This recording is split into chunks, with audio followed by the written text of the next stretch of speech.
Are we on Talking Joe? Brand new, brand new, brand new, brand new, brand new. Hey, we're talking brand new Joe. Hey, we're on a brand new show. Deep dives, blow by blow. Spotting Uzis and crossbow. Like a buzzball or a pogo. Got ninjas like Don Shadow. Comics are how I spend my dough. We're coming to you in stereo. It's time for Talking Joe with Mark and Tim. Here we go. Brand new. Talking Joe is on the air.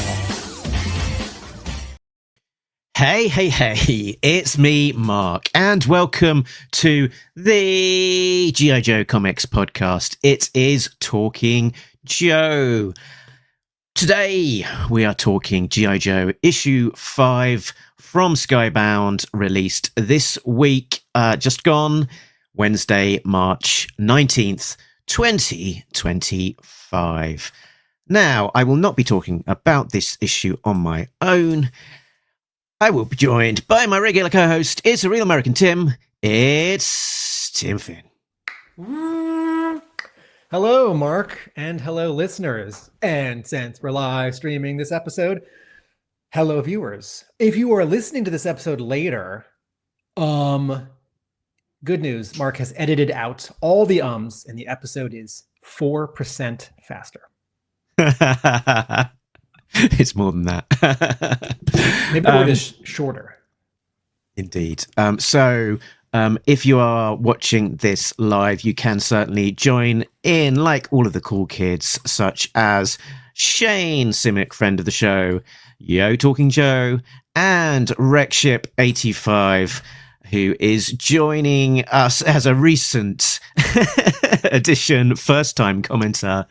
Welcome to the live stream, Wreckship. Wreckship, we're rooting for you to also be a second-time commenter on this episode so that another comment can be about the issue or what we're saying and not just the acknowledgement of the comment. We're rooting for you. And I think we've stolen Chris McLeod's audience because we've also got Rachel Salinas in the chat as well. Welcome aboard. Does Chris McLeod, is Diagnostic 80? When does he do his episodes? Are we actually competing? He finished up his 2-hour show a little was it 2 hours ago? So yeah, he kicks off at I'm trying to do my maths. I think it's 10 a.m. Eastern time. Okay.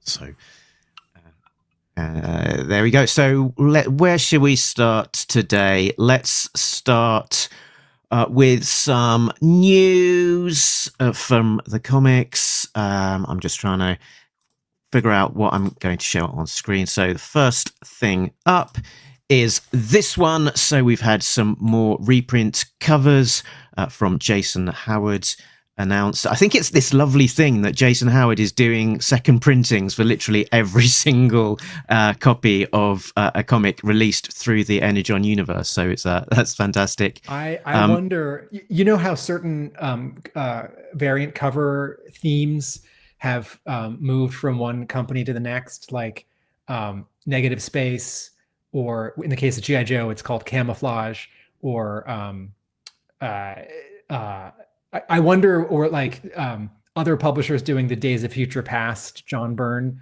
composition. I wonder when some other publisher is going to either ask Jason Howard to do a pinup of a protagonist with a white background for a second printing of their comic, or get one of their perhaps lesser artists to do this. And it'll be like second print homage cover, and they won't mention Jason Howard's name, and we'll sort of know what's going on. Indeed, that sounds cool. So on the screen at the moment, we've got 4 covers. It's G.I. Joe issue 3, second printing covers A and B, featuring Stalker and Chameleon. And then we've also got issue 4, second print, featuring Clutch and a Viper. So yeah, cool to see this trend continuing. Two quick little things. 3 of these 4 covers, Stalker, Clutch, and the Viper, the camera is at knee height and is looking slightly up at these characters. So they're a little bit powerful and imposing. This is one of the ways that you draw Transformers, to emphasize that they're bigger than you. It's happening a little bit with Chameleon, but less so because she's jumping. Oh man, does she have a big swoosh of hair? I'm thrilled to see the straw, the tube of water for Stalker that you and I have spent so much time talking about. It makes an appearance here, and notably the Viper has a laser, a big laser rifle. A laser. Okay, so that is G.I. Joe extra printings. Next up, let's take a bit of a tour around the Energon universe with a wrap-up of what else is going on. It's Skybound with the Talking Joe guys. Everyone calm down. We're here to talk comics. Skybound.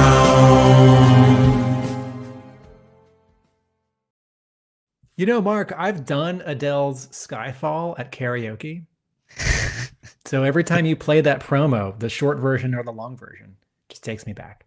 Also, to You're that welcome. movie. You're welcome to Thank you. re-record with some less ropey, lyrics or not lyrics, vocals, if you like. I'm certainly. It's not meant to be a forum for me to celebrate my own magical voice, because I know I'm not quite there with Adele, but so Tim, I don't know about you. Are you I think you're certainly reading G.I. Joe as it comes out, pretty much day of, if not before, because I force you to. But what about the rest of the Energon universe? What is your appetite like for having to be completely up to date and current with Void Rivals and Transformers? Yes, I read both. If not the day they're out, then a day or two later. But that might also have to do with Tuesday night I'm at the store when the new stuff, we're putting it out for when we open on Wednesday. And then, if it's like 10 p.m. when I get home on Tuesday and I have a late dinner, I may not actually read comics because I'm not in the headspace. And then, there's stuff to do on Wednesday, but certainly within 3 days. And I like both these titles a lot. Void Rivals is a lot of fun. It reminds me of Firepower, also written by Kirk, in that it is a exciting and fast-paced Skybound series with really great art and color, and it just sort of skips along. And then Transformers is a little bit of a harder read because so many characters get hurt and there's so much destruction. The scale of not just the characters who've shown up, but a few who have died or been gravely injured, and small spoiler, there's now at least a combiner, five Transformers who become one big one, or six, and they're doing significant damage to a major American city. And as we're now several issues into this sort of fight scene, I keep thinking, when's G.I. Joe going to show up? Where in the timeline does this fall such that, Duke will say, we have to go to Seattle. Some of these robots are there doing their thing. Yeah, well, I think we're going to talk about that in just a second. So up on the screen, I've put the covers from the latest issue of Void Rivals, issue 17, which came out March the 12th. So we are seeing within the pages of Void Rivals the ongoing story of Pythona as she continues her journey to find Cybertron. I think in this particular issue, we've got a variant cover from Nicholas Shizmegia, who's with her doing like that, pointing her fingers up towards us, the audience. I think she's lunging at us. Lunging, she's like jumping. A vampire. She's going to bite us with her teeth and her fingernails. Yeah, she's not leaning in to give you a hug by any means.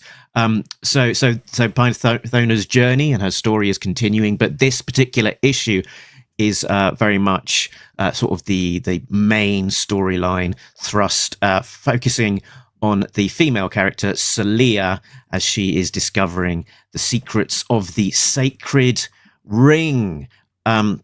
So that is latest issue. There's also, I don't think we've talked about it on this on Talking Joe. Let's call out the number for people who don't see the cover right now. The latest issue of Void Rivals is issue 17. Mm-hmm. I don't think we talked about it last time, but there was also a Void Rivals 2-pack plus Jetfire toy announced. It was announced at the time of Toy Fair, but independently to it. So 2 little Void Rivals O-ring figures, partly recycling parts. So it's got they've got Zartan and Baroness's legs, but very cool to see them making new O-rings, and specifically O-rings tying into the Energon universe, Tim. To confirm, this is 3 3/4 inch scale.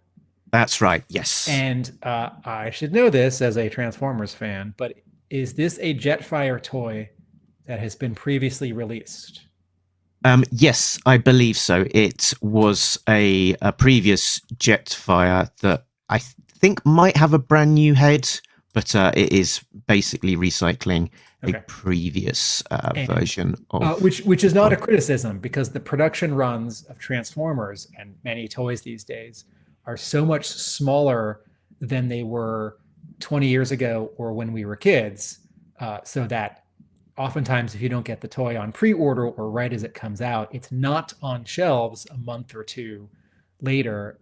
This 3-pack also comes with a new printing of Void Rivals issue number 1. That's right. Yeah. I think with a new variant cover. With a new cover. And have you done a close-up comparison of these 2 humanoid characters' legs? Are you satisfied that for reusing previously existing parts, they match or are close enough to what the comics characters' pants and boots? I've kind of made that assumption. They certainly, on the variant cover that was announced alongside this, that cover very much matched up. I'm not 100% sure, just comparing generally to the comic, quite how accurate it is, but I'm going to assume it's pretty accurate. Otherwise, they probably, because they've got a fair amount to choose from, so I'm pretty sure it's fairly close. Right. Cool stuff. So that was Void Rivals. Now, the other thing I was going to share was the other corner of the universe. Transformers issue 18 is the latest issue of Transformers out, featuring the return of, spoilers, give you a few seconds if you're not yet read Transformers, featuring the return of Megatron. So, Tim, you were talking about potential appearances of G.I. Joe in Transformers, which makes me think that possibly there might have been a little Easter egg in issue 18 that you have not picked up on, because I've actually not seen this mentioned by anyone online yet. There are some soldiers, some American military soldiers who, hey, now I see it. Look at that. So Jorge Corona has drawn this issue and most of the previous issues. So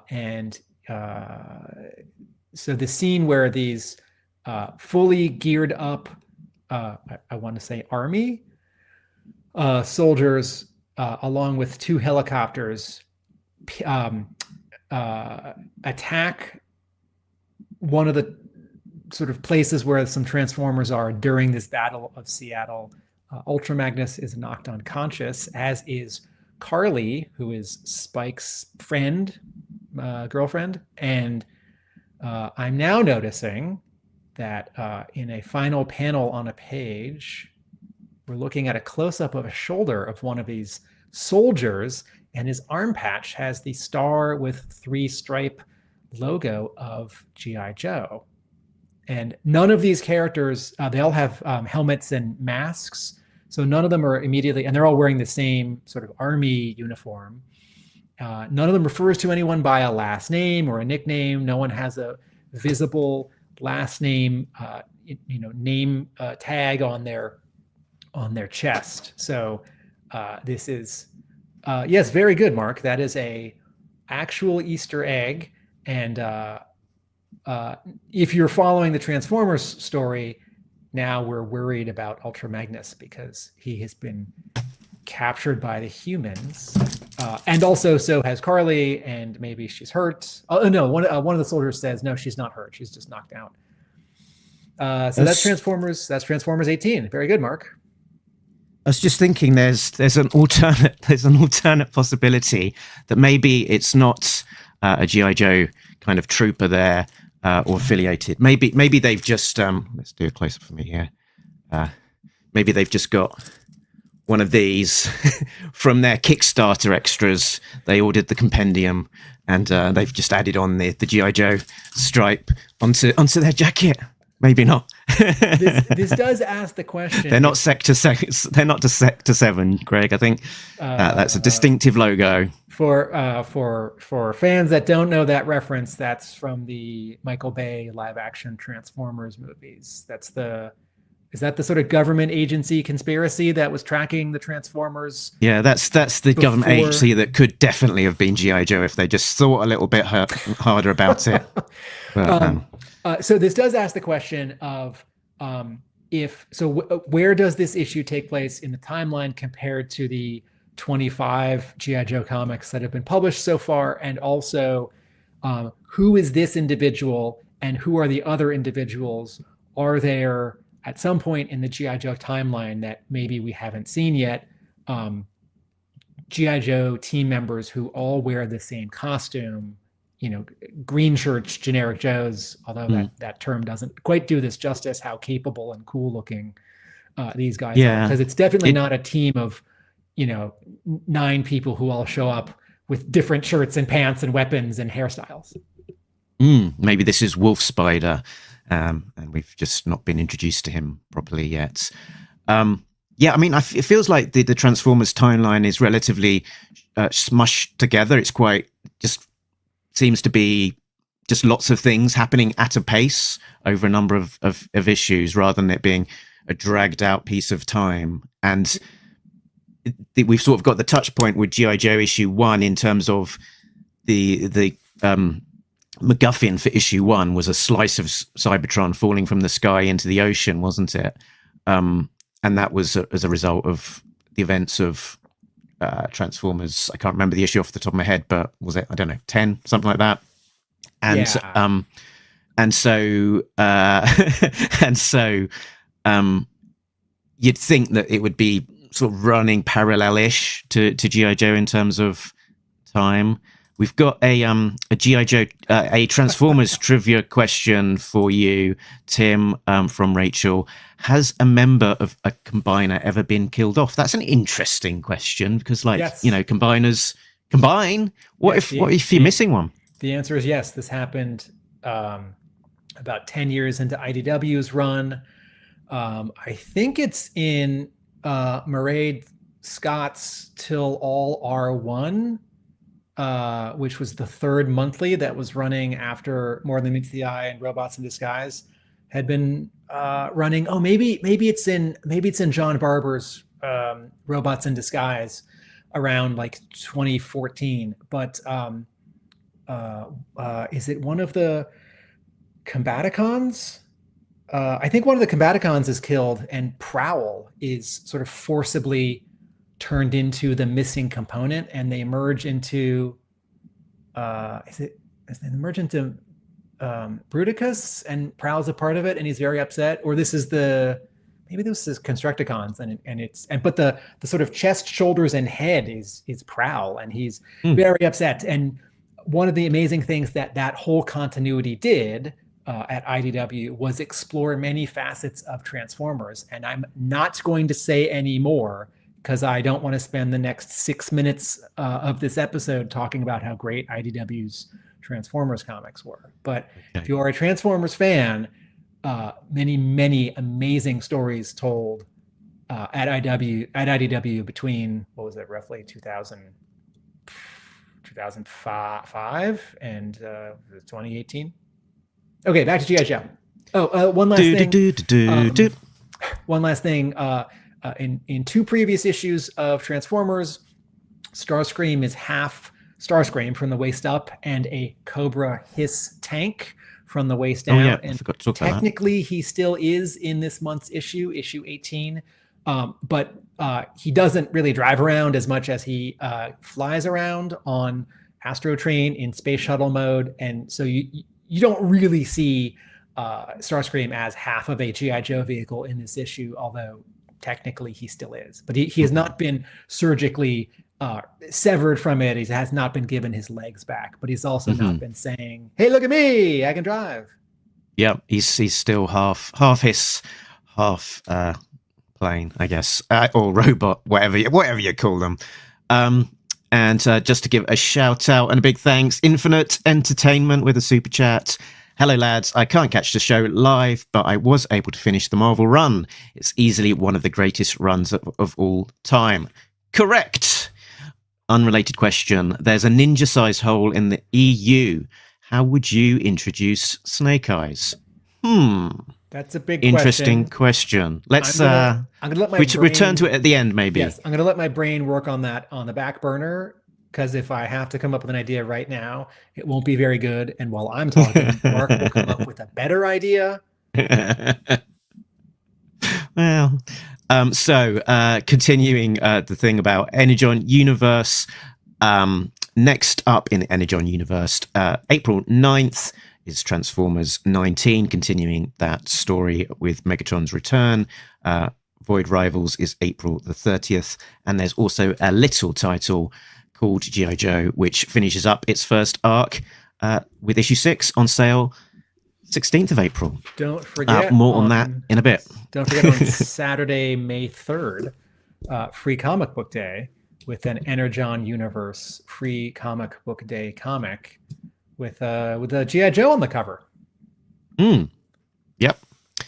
With a clutch, isn't it? And I think it sort of suggests that possibly... Mark, what's a clutch? That I get that reference. Very good. Where are we next? We are talking about covers. And didn't want to do that. Did we do that? Oh no, we're not talking about covers. We're talking about creative team.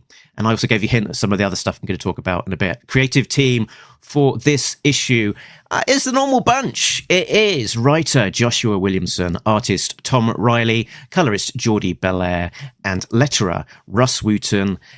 Editor is Ben Abernethy, publication design Andres Juarez, and production is Ashby Florence. Now, Tim, you will be very heartened to see this next jingle. It was done especially for you. Let's see what it is. Let's have a look at the covers in the gallery.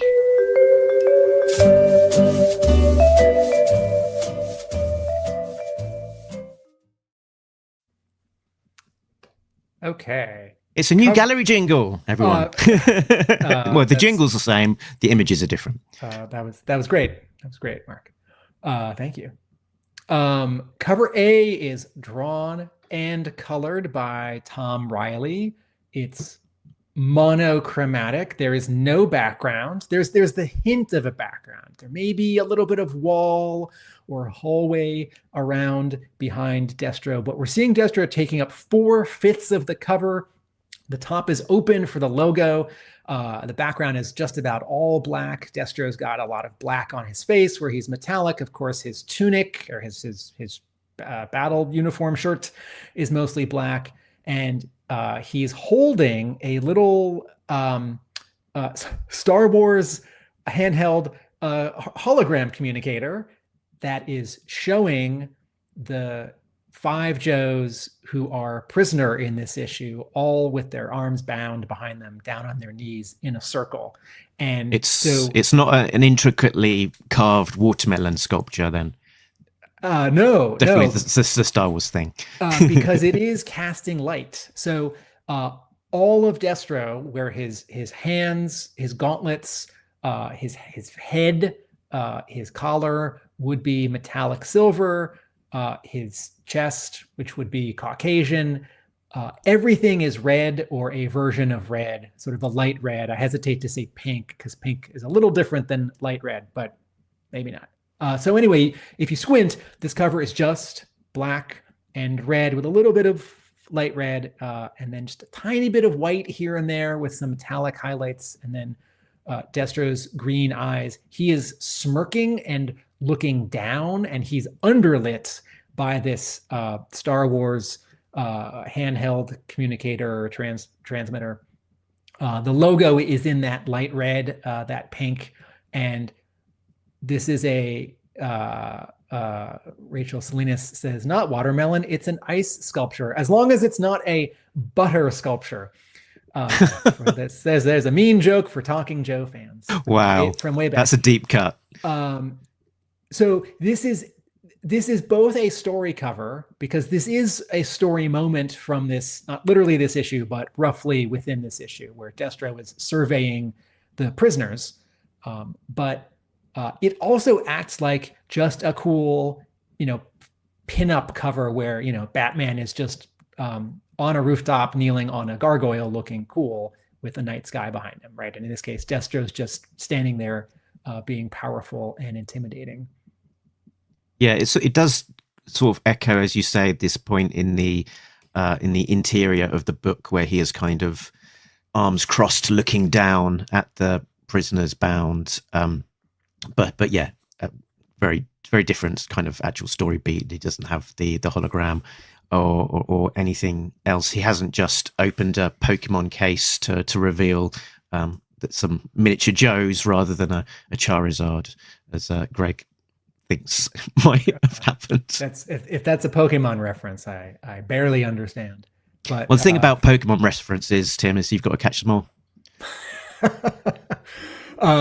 Cover B is Mark made a reference a minute ago that this issue's creative team is standard. There is a small change here, because cover B is penciled by David Finch, but not inked by him, as he has been inking his covers up until this one. This issue 5B cover is inked by Sandra Hope, who is a long-time David Finch and Wildstorm inker, who inked a lot of Wildcats and Gen 13 and some other titles, and maybe was also at Top Cow, which is where David Finch first surfaced. So on this cover, there's a red, orange, brown background, sort of sky color. There's some stone wall brick debris on the top right and bottom left. But most of the cover, 2/3 of the cover, is the Baroness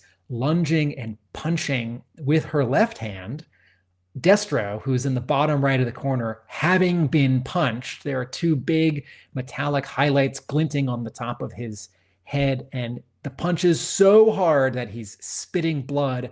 So this is an action cover. Destro sort of crumpling in it. The logo is a mustard yellow, and I don't know how to describe the very subtle difference between David Finch inking himself and Sandra Hope inking him, because David Finch's pencils are quite tight, and so I expect several inkers inking David Finch, the results would end up looking quite similar to each other, right?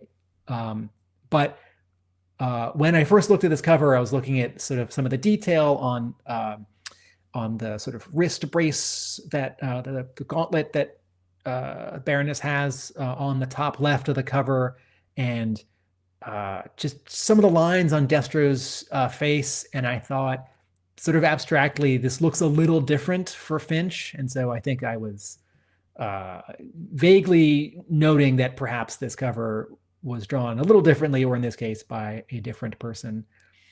And Rachel Salinas says, and then Baroness goes to the ER to care for her broken hand.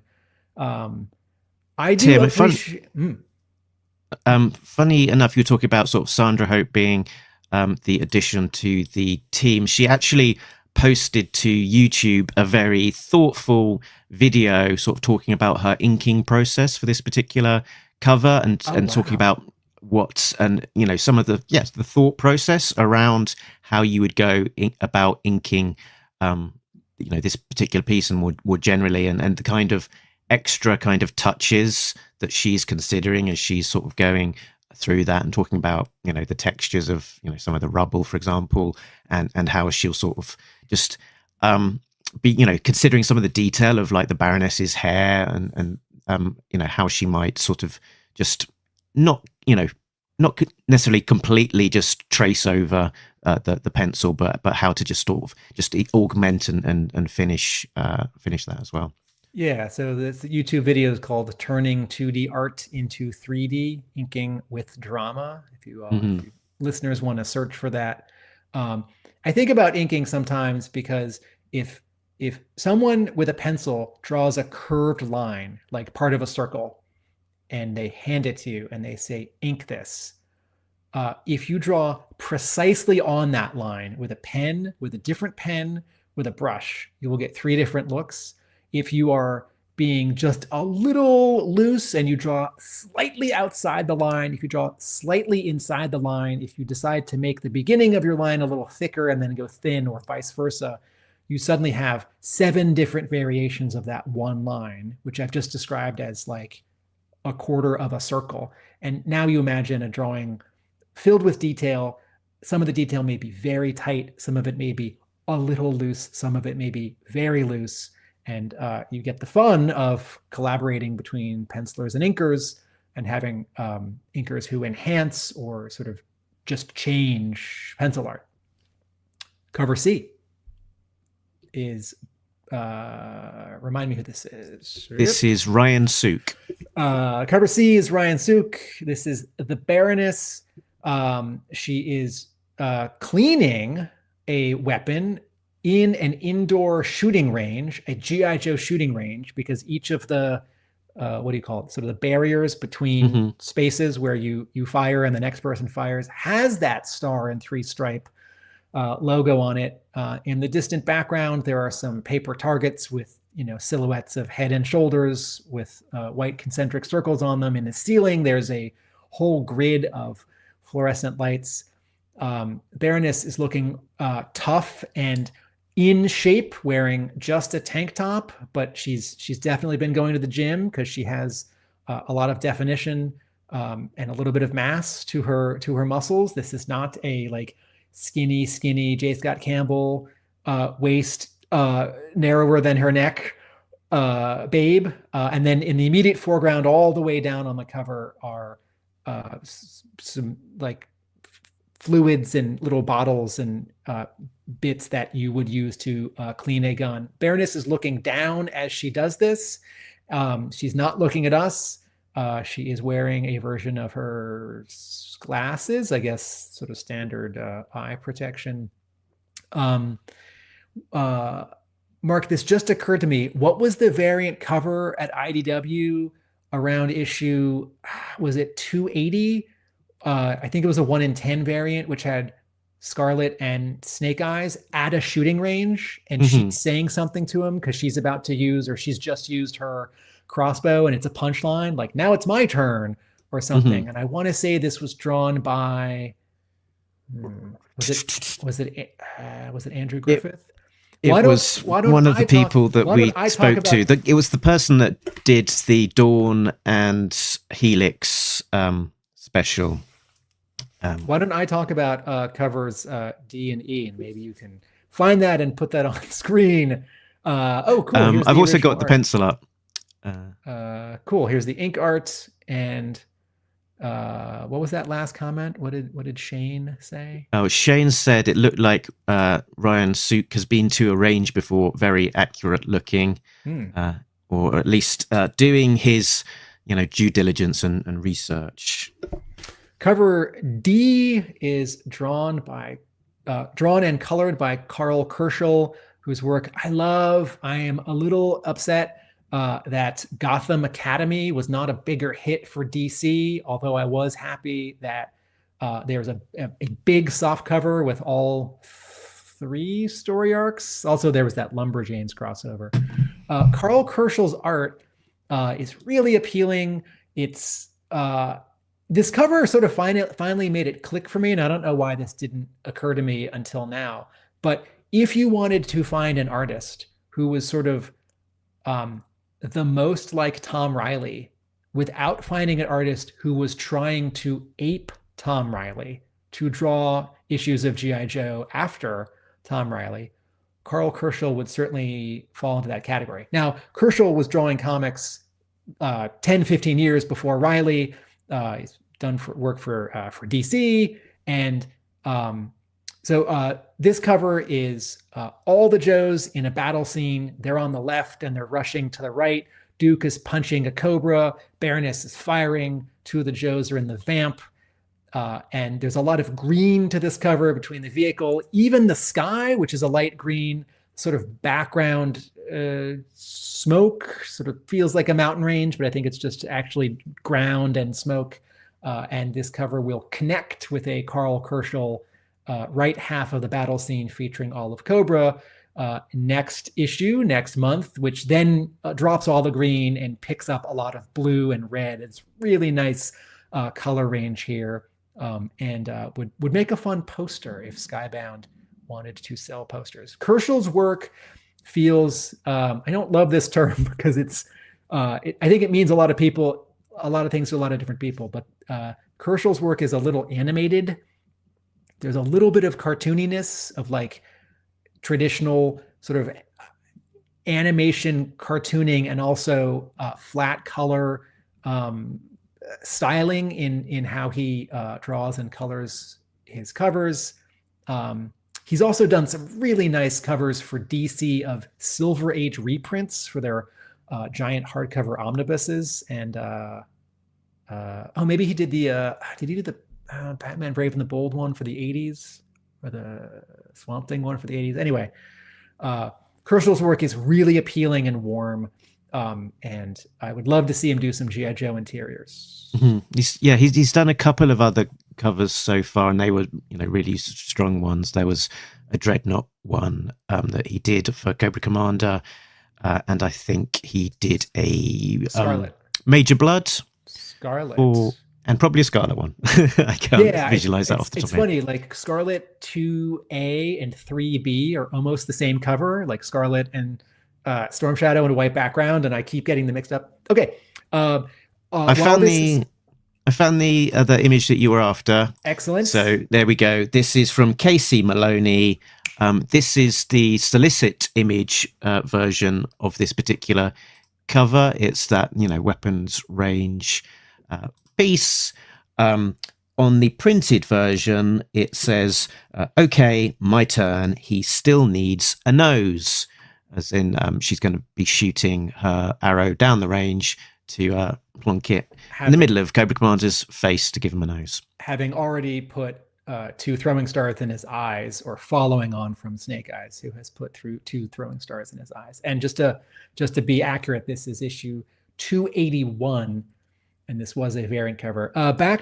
Thank you for finding that, Mark. Back to Carl Kerschel's wonderful cover for issue 5D. I just want to say, although we're now in the sort of the 4th cover available, this is still open to, I take that back. This was the 1 in 10 variant. Variant. Okay. Cover E, drawn by Travis Moore and colored by Adriano Lucas, is the 1 in 25 ratio variant. This is what are they called? Valkyries? Yep, the Valkyries. Okay. Yep. I keep wanting to say Vipra because that's the first lady Cobra troop builder back from what was that, 1999? Deep Cut, yeah. So this is a female Cobra soldier in blue. She has a pistol and a machine gun. She's stepping toward us, but looking past us and firing. And there's an explosion behind her, which is in the style of the 1980s Hector Garrido toy package art. And then cover F. And it's from Travis Moore, who is doing, he seems to be the go-to guy for this explosion background at the moment. This is, he's got, he's had quite a few under his belt by this point, and a few more to come. The Valkyries do look awesome, and it was very nice to see them featured in, was it issue 2? I wondered to myself about them. That was like kind of an issue, a grand appearance, and then there's an explosion, and we've not really seen them since. I sort of wonder, given the massive cast of G.I. Joe, all of the new characters introduced via Classified and the new designs released via Classified, I wonder if it will sort of get some of that same cadence from this issue, from this series of sort of characters potentially just having to introduce them, show them once, and maybe not have them appear again or potentially for a very long time, just because there's such a huge cast. And yeah, Valkyries is one of my examples for that at the moment. Can you keep this cover on screen for a moment? Since I made a reference to our one of my criticisms of some Devil's Due issues of G.I. Joe from the early 2000s, one of those other criticisms was that sometimes some of the artists would draw stiff characters who were just standing straight up and down, and there was no dynamism to their pose. And this is a really nice example of contrapposto, where this Valkyrie has her weight on one foot, and if you look at her hips, her waist is not a straight horizontal line. It's not from 9 o'clock to 3 o'clock. It's from 8 o'clock to 2 o'clock. And then in opposition of that, if you look at her shoulders are a diagonal going up the other way. And what that's representing is that she's twisting her spine. So her left shoulder, the shoulder on the right, is further back because she's twisting her torso one way and her head is looking the other way. So there are all these diagonals this way, that way, and twists this way, that way to create opposition and dynamism in this very simple seeming pose, soldier standing there or taking a step, firing a weapon. And yet there's a lot happening anatomically. And when characters are just standing around talking, or worse, standing around during a battle scene, this is oftentimes sort of the minimum that I'm hoping for. Get them to do something, even if it's just a little something. Yeah, it's interesting. We've got two covers here in this run where we've got it's a solo cover featuring a female, and on neither of them do you get that sort of good girl TNA kind of sexy pose. They're sort of being presented, as kind of capable, antagonist type characters here, or I guess protagonist in the case of Baroness, actually. And I've sort of often kind of raised cheeky objections to the overuse of Baroness on the covers, but that particular one that we were looking at earlier, I didn't get that same feeling from, because it felt like this is presenting her as an interesting character. It's doing something different with it, and it's not just a standard in the outfit sort of posing. Essentially, it's much more interesting than that. Yeah, the Valkyrie here, considering what she's doing with her hips here, that's just part of taking a step. That's not a model pose. Like, look at me, I'm sexy. Look at this bathing suit, or look at this skirt. I do feel like between subtly on regular covers and more overtly on variant covers, there has been much less and maybe none of that at Skybound. And that's neat, because these characters can be sexy, both the men and the women, and they can be alluring and attractive. But I don't really want that to be primary, because they're soldiers and they're adventurers. If there's a little scene where someone's on a date, if Destro starts to woo the Baroness.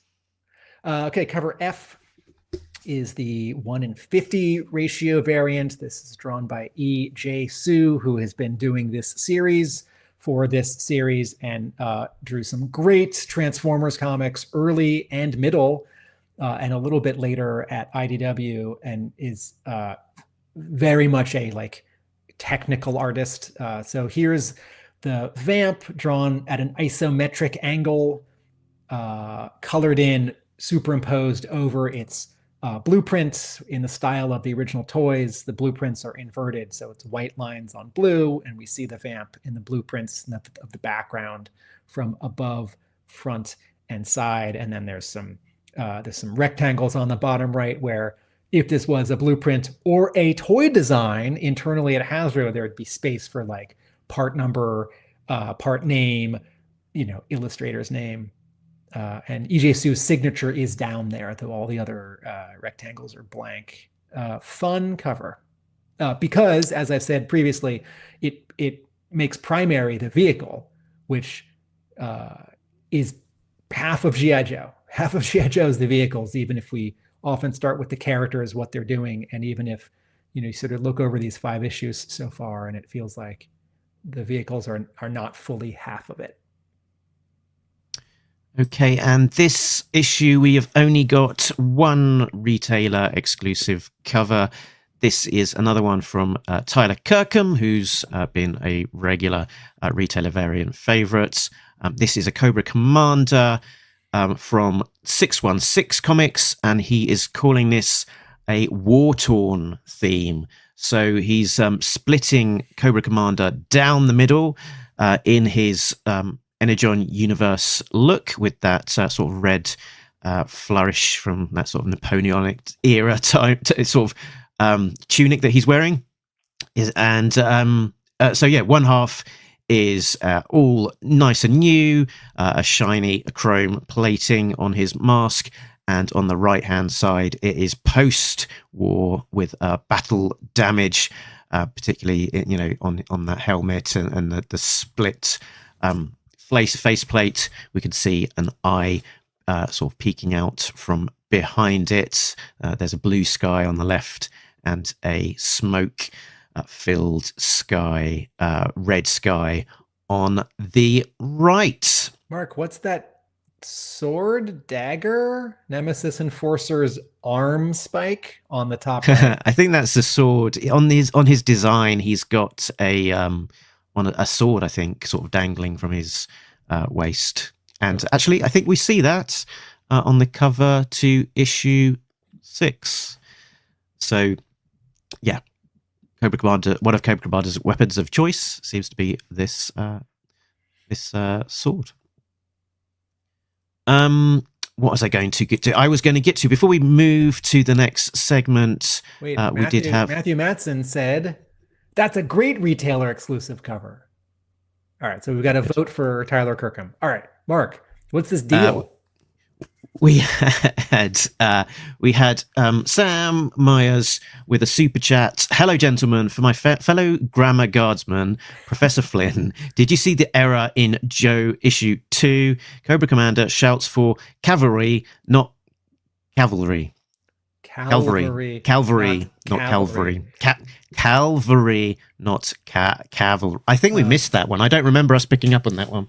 We did miss that, but I will be retroactively outraged, and I will thank you, S. Myers, for pointing this out. I will consider responding to my email of a month ago to Skybound about several typos recently in Real American Hero and Energon Universe G.I. Joe comics, and I will add this one and request that it gets fixed for digital editions and the graphic novel. So I think the next thing we do here is a plot breakdown. I was expecting to get corrected because I'm like, is it that? I think it is that. Yeah. Plot breakdown. The G.I. Joe team is being held captive at the Mars headquarters in Washington, D.C. Duke meets Destro again, the first time since being left for dead in the pages of Duke issue 5. Duke receives a beating from Mercer, but has an ace up his sleeve. It is Clutch who is in control of a Hiss tank and able to blast at the Cobras, allowing the Joes to break for cover. Scrap Iron's portable missile launcher takes out the Hiss tank. The Joes face the Cobras with just their fists, but somehow prevail, and they make an escape in a Cobra helicopter. Elsewhere in the building, Cobra Commander and Dr. Monev are with the brainwave scanner. Dr. Venom explains that the brainwave bomb will make anyone within 5 miles of it, of the blast when it goes off, loyal to Cobra. But within 1 mile, the blast will completely erase minds. This is a sacrifice that Cobra Commander is happy to make. But first, they need a test subject. Cobra Commander pushes Venom in the machine and turns it on. Ready to transport the bomb, Cobra Commander finds himself face to face with Duke, promising an epic confrontation for the final issue of this arc next time round. Tim. Hey, Mark, Monev is Venom backwards. Oh yeah. Readers, if you figured this out long before we did. Wait, Mark, remind me. That name does not originate in the Energon universe. It had shown up before that. I have to cast my mind back, but I think it originated from the toy when that was introduced from the club. For the club. Okay. So everyone, if you knew that back in 2014, whenever that toy was released, or a month or two ago when the character was first mentioned in the Energon universe, and Mark and I are just joining you in the Smart Persons Club. Excellent. Congratulations. For myself, I'm going to feel good that I came up with that on my own, and that Mark didn't tell me like 3 months from now when the soft cover's out. Like, Tim, did you realize? Yeah, I bet Greg knew. He'd know. He's the smart guy.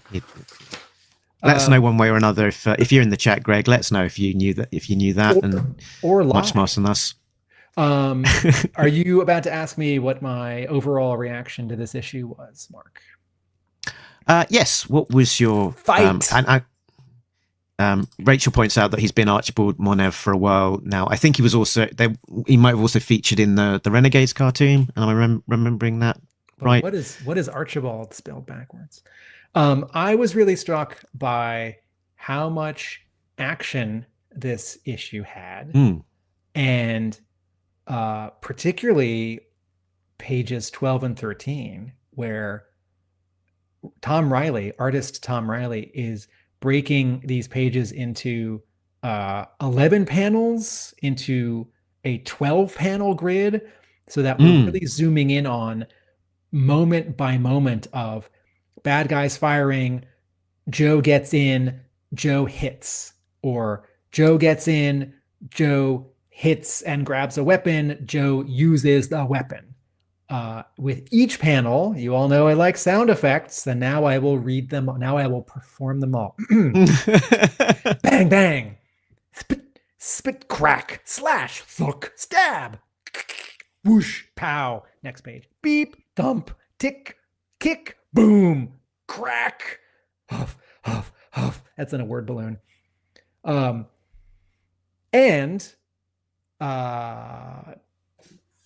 it's not just those 2 pages, that this issue is very much about action, and yet also I had forgotten, and this is why I don't write comics, who knew who, and who hadn't seen who since when, and Williamson is keeping track of that. So as you said in your plot breakdown, right, Destro hasn't seen Duke since, anyway, whatever that was, but between previous issues of G.I. Joe and the various miniseries. Yeah, I think it was issue 5 of Duke when, if you remember, what happened in that issue was that Duke had been battling a bat. He was sort of left, quite bruised and bloody on the floor, and then they set off an explosion, blew up the base. Destro and Mercer and Scrap Iron escaped. They thought that they had left Duke, dead, died in the explosion, and I believe then there was also a news story that revealed that Duke had died in the explosion. So to the world, pretending that Duke had died. So an interesting callback that Destro is saying, I thought you were dead. Hold on. And not just that he hasn't seen him since. Not just that Williamson is writing a fight action issue or Reilly is drawing it, but a specific word, visceral. This is close quarters, hand to hand. There's punching and kicking. So that wrestling match that we got between Duke and Risk, was it 2 issues ago? That's now been expanded, and it's now the Joes versus the Cobras. And then the laser tinged icing on that cake is this fight is sort of bookended by a bunch of energon weapons being used and people being zapped and vaporized, zapped to death. Rachel Salinas says Cobra accuracy was great against rock and roll, not so much here. Yeah, that might be a reasonable criticism, that considering how close all the Cobras are in this big sort of warehouse space at the Mars building in DC. During these 2 or 3 pages of fighting, the Joes get nicked, and Mercer gets nicked, although by Clutch. But none of the Joes die. I don't have a big appetite to see any Joes get majorly injured here. And also, there is a word balloon. There is a moment in the script where Williamson, I think, is trying to allow for the sort of realistic solution that none of the Joes get shot up here, which is when Duke says, we just have to... the Baroness.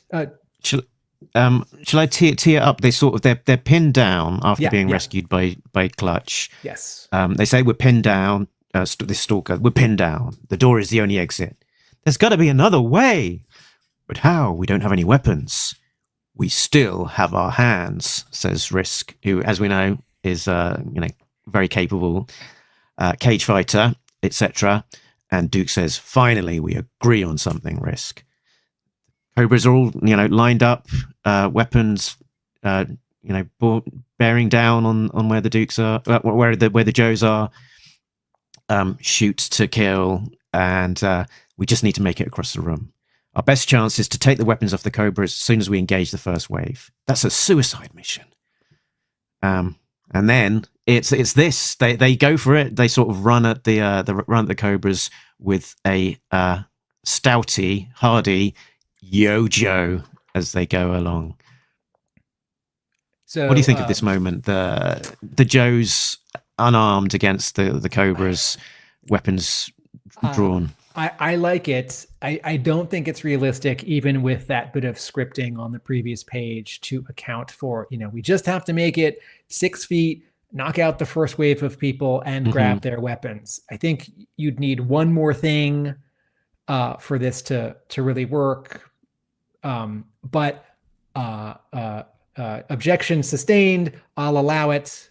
No, objection denied, I'll allow it, says Your Honor, because I do want the Joes to win, and specifically I don't want them to get shot up with bullets and deadly lasers. I did want to ask you, Mark, about this first panel of page 12, where the Joes are all lunging in sort of an anime, like Street Fighter video game inspired. They're all in a lunging pose, and then there's this scrolling speed lines background. They're all aiming from left to right, and Duke yells, "Yo, Joe!" And I wanted to get your take on that because I think this is the first appearance of that battle cry in the Energon universe. We have been noting first appearances in this new continuity, and B, and it is. Let's also call out, it's not something from the comic book. That it's not something that Harmer would use. It's very much a cartoon callback. Yeah. I think Hama has used it once or twice, and of course there's also a beverage. But yes, this is Williamson doing his version of the animated series, as he has said and as we have said. But I wanted to ask, do you think it's earned? Because, you and I have an audience, and one of us might, in the moment, invent a Talking Joe or Mark and Tim, refrain or slogan. But if you and I had to run 15 feet and maybe die, I don't know that we would think of let's talk some Joes, or like me singing the Nobody Beats Talking Joe, an international podcast at the end. I don't know that I would do that if I might be about to die. And, I like it because it's fun, but this does feel like one of those moments which sometimes happens in movies and TV shows and comics where the characters for a moment are sort of reacting to the audience that's consuming the story and not the reality where, the example I sometimes use is in Star Trek First Contact, when Worf and 2 others are outside the Enterprise in spacesuits about to fight a Borg. And Worf has his Batlev, his Klingon curved weapon, and he says to the Borg, "Assimilate this," which is as if the Borg had a slogan, resistance is futile, we will assimilate you. And now, in this hot damn, take that. I'm a badass. The audience is going to love this moment. Worf sort of uses it back on them. And at the moment when I saw that movie, I thought, yeah. And then my buddy said, that's dumb. And I thought, huh. So I'm not saying this is dumb. Nothing about the Energon universe G.I. Joe is dumb. But I did wonder if this battle cry isn't fully earned. Yeah, I mean, where does it come from? I guess to some degree, you're right. Would you really say that the reason that it resonates is because there was a cartoon, and in that cartoon they said "Yo Joe" is their catchphrase. A cartoon that we've seen, but we've Duke seen as the audience, so it's hasn't seen, and yeah. No one said it to him. Hawk didn't say it in his office. So it's a little bit cheesy, but I think in the context of the moment, it kind of works. Oh, we've got some interesting comments here in the chat. So Shane says that he likes it. It's on the heels of everyone putting in their hands and agreeing for rock and roll. Okay. I think Greg says hands in was a kind of Saturday morning cheesy, but there we go. And Justin says that he thinks that Yo Joe appeared before this. The Baroness said it when she first put on her Joe uniform for the first time in the Free Comic Book Day special. Very good, Justin. That Taylor, does run true. you. So good call out. So maybe there we go.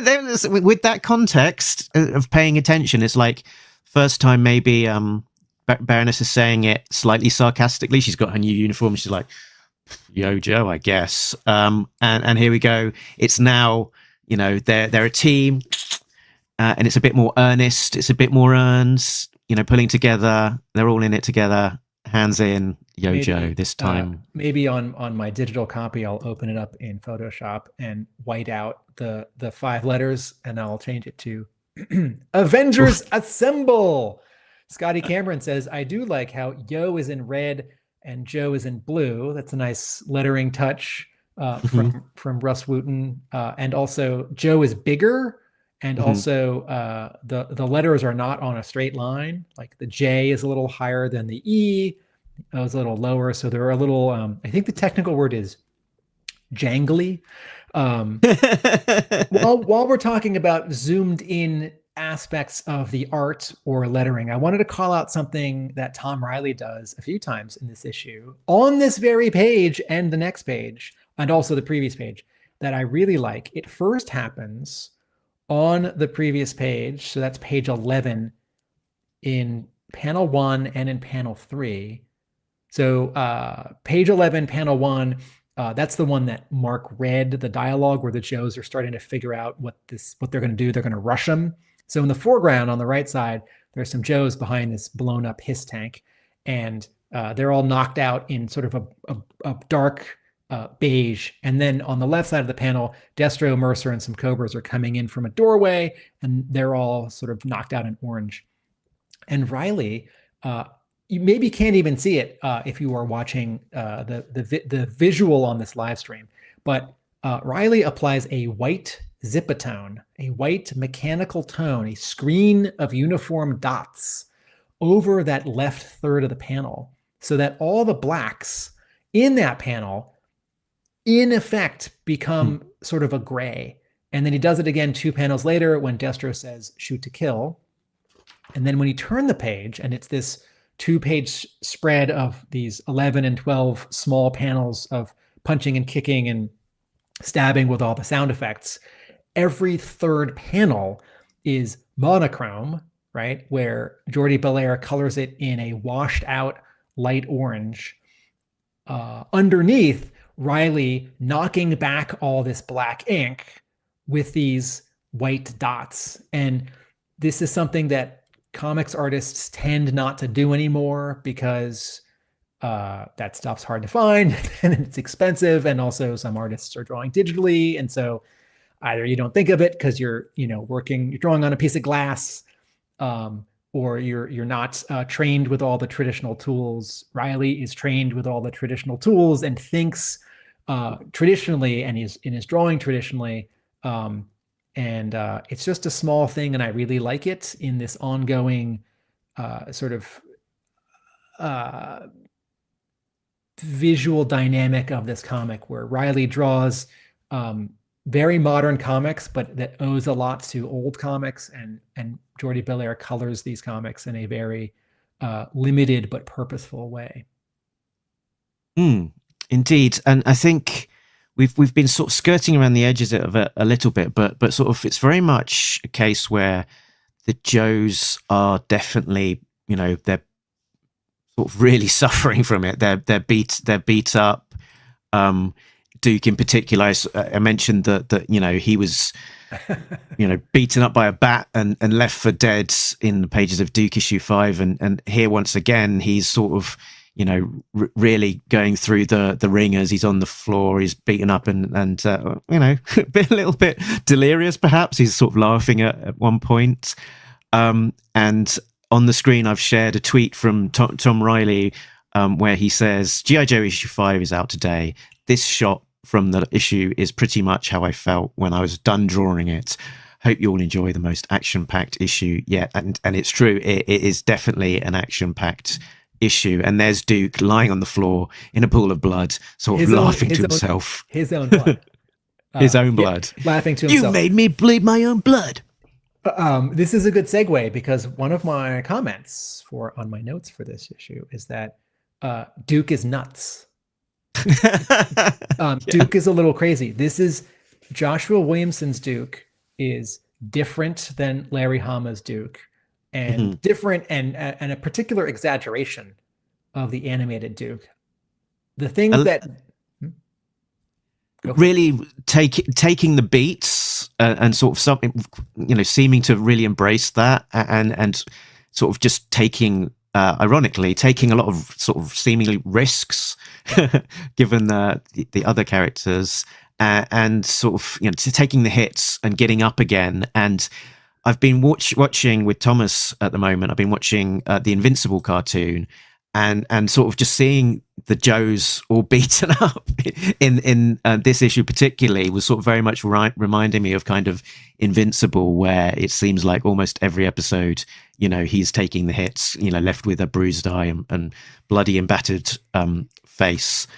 And we looked at Doug Monkey's cover the other time. This is one of the reprint covers for issue 1 that was solicited last month, and this has got a variant cover of Duke, all bloody and battered in that kind of Invincible style. I'm just going to make a distracting non sequitur. If you could go back to that Doug Mankey image. Oh, right. Okay. If you squint and you didn't know what it was, you might think it's Lieutenant Stone from G.I. Joe Extreme with all the tears and battle damage. Okay. The Duke in this, so Rachel Salinas says Duke seems to have a death wish. So the Duke in this continuity, this is the guy who jumps out of a building onto a helicopter to commandeer it. I would be worried if I jumped out of a building at a helicopter that I would die. Either I would fall because I'd miss the helicopter, or the helicopter would move and I would get chopped up by the rotor blade, or let's say I make it to the cockpit and then the other guy punches me and I fall. And who says it's a suicide mission?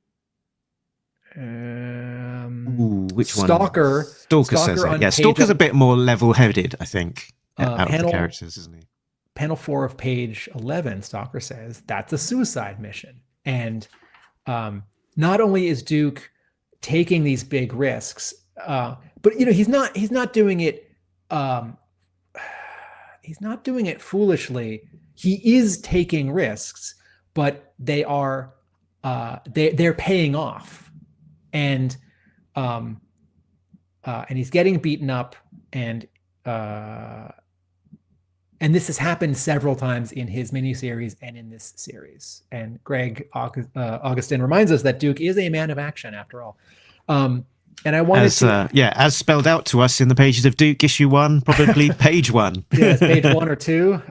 You're a man of action, says the narrator. Scotty Cameron says, Doug Mankey's Duke cover sort of reminds me of Tony Moore's cover for the Brit Old Soldier one-shot, which just so happens to be a Skybound comic.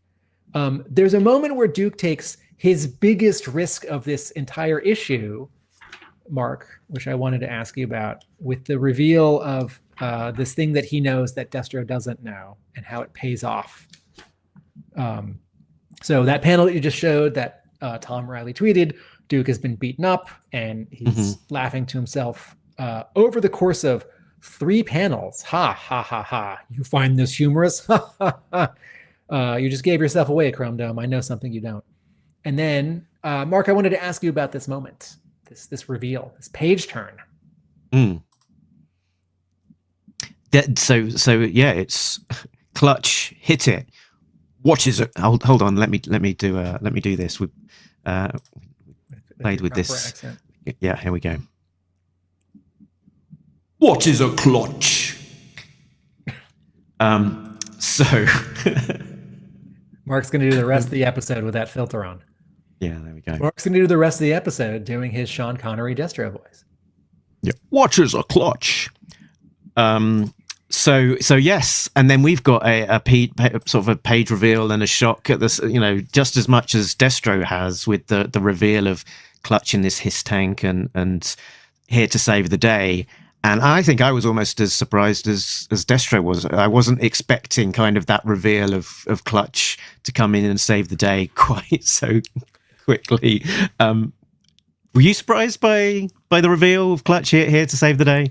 Not only was I surprised, a page later, when several pages later, 2 pages, a page later, the Baroness, when they're running, Baroness says, "How did you know Clutch was there?" And Duke says, "I guessed."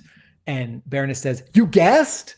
And that's when I thought, and this is before the little moment of a suicide mission, right? Let's run towards all the guys with machine guns and possibly lasers.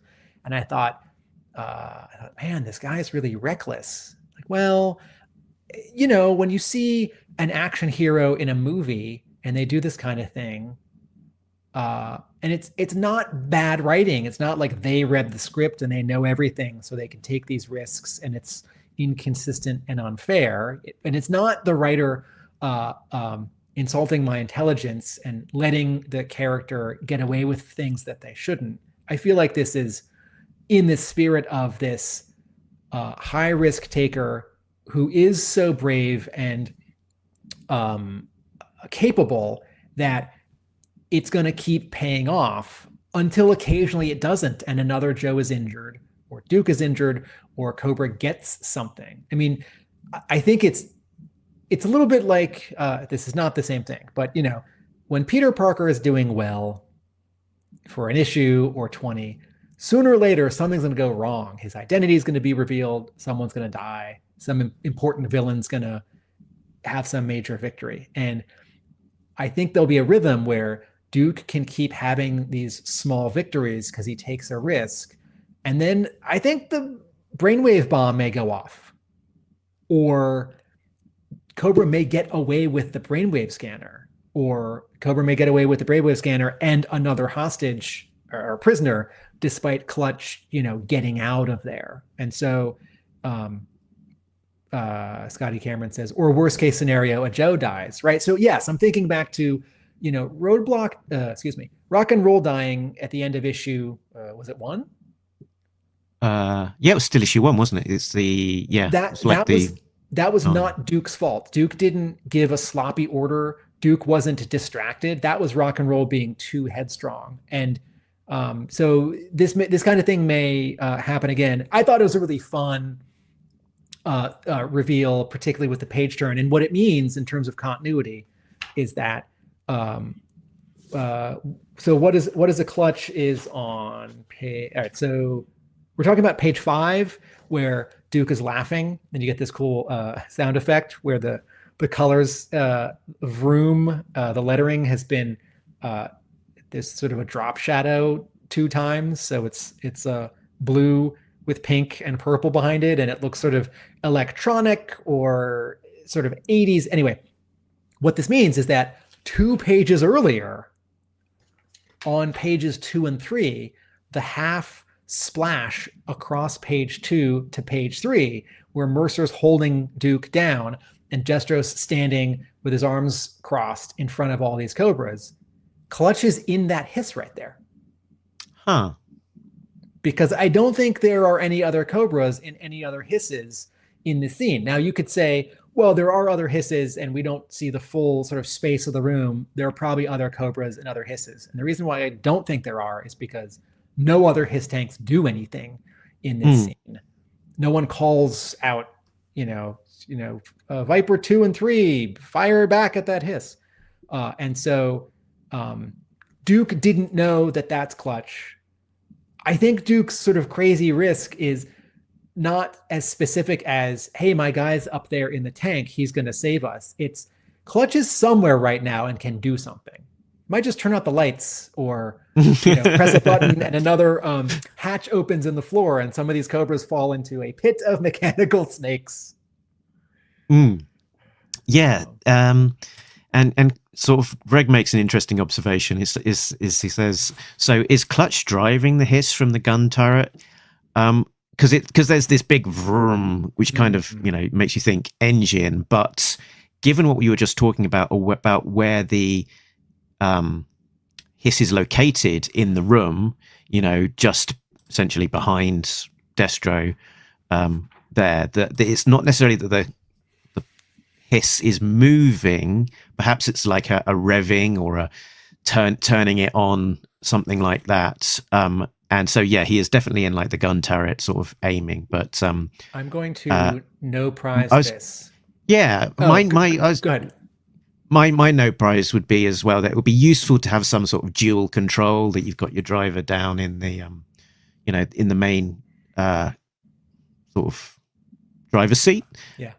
But that you've also got sort of a secondary control in the gunner's position as well that can sort of do some of the basics, turn on, turn off, move forward, whatever. And, in the previous issue, we established that Skybound can't keep track of who's in the front of a Cobra vehicle driving it and who's in the back firing its missiles.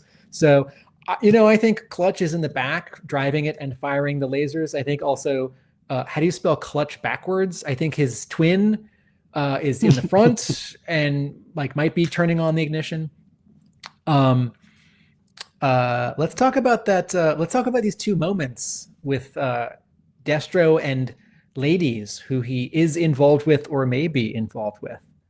So so on page towards the page 5. Oh, the same page where Duke is laughing for 3 panels. Once again, Chameleon is reading some Chris Claremont X-Men dialogue between Scott Summers and Jean Grey. He says, "Maybe I'll have better luck, lover." So the Baron Chameleon is threatening the Baroness and refers to her and Destro having some kind of relationship. But a panel earlier at the bottom of page 4, there's this wordless panel, which comes after sort of the rest of the page where Destro is interacting with the Baroness. So, Mark, how does this strike you? Yeah, so this is the first time that Baroness and Destro are meeting and encountering each other. So I guess it's what you might call a meet cute. That isn't a pun. That's just, it's the term for. No, I don't think it's cute. It's not cute, but maybe for them, it's what they get off on. I think it's a meeting. I think it's an encounter. So they're encountering each other. But this, what is being unspoken, I guess, in that panel on the right with the silent panel with Destro is, this feistiness from the Baroness in the face of these unsurmountable odds of the Joes being held captive and not in a great place, that she's still sort of spitting in the eye essentially, and he's like sort of stepping back and he regards her. Because let's step back in the story, because within this previous page, Destro realizes he may not be able to beat it out of Duke, but maybe he can beat it out of someone else like the Baroness. And he says, perhaps this calls for torture. Find her breaking point and see what bleeds out. And she turns There's a great, I have been told this is called a zip ribbon. So speed lines, right? 2 curved speed lines to show that the Baroness is jerking her head to look to her left. And she says, I'd like to see you try. And I would really like to see Joshua Williamson's script for this panel to see what he's describing, what words he's using for Tom Reilly to draw, because Destro has a particular look, and this is a wordless panel. And Miss Baroness, I find you quite beguiling. Listeners, that is not dialogue from this issue. That's Mark having a laugh. What are my other notes? So, one of our ongoing questions in terms of, when will the Energon universe continuity match up with G.I. Joe continuity that we know from other places? When will the Baroness and Destro be together? When will Snake Eyes show up and fill that ninja-sized hole? And it's quite a small hole because ninjas are very good at escaping through very small gaps. So a ninja-sized hole could be quite small. I think Storm Shadow in another continuity once escaped out of a jail cell with no seams and a locked door. And that's just Larry Hama waving his hand. So, I look at this scene and I think, okay, this is planting a seed for an issue, 10, 20 down the road, where maybe Destro and the Baroness will have like a moment of being interested in each other, but fate will keep them apart, or Chameleon will still be involved, or maybe they will get together and, Baroness will betray the Joes and leave. Some of the editor and writer responses in the letters pages have alluded to this kind of sort of story pacing and doling out. But one of the letter writers in this issue 5, says, how do you decide when to introduce a character? Also, do you have it all laid out the way, or are some laid out and some just coming based on how the story's going? That's Chad from Canopolis, North Carolina. And that's questions about characters, but that could also easily be about story beats. And the answer from writer Joshua Williamson is, we have a pretty massive plan for the Energon universe and the future stories of G.I. Joe. Lots of big plans and arcs. I do pivot from time to time, depending on the story, and if fun ideas come to me while I'm working on an issue, but I still stick to an overall guide for where we are going. That also helps us figure out what characters to introduce and when. We really look at what makes the most sense for the story. We don't want these character introductions to ever feel random or wasteful.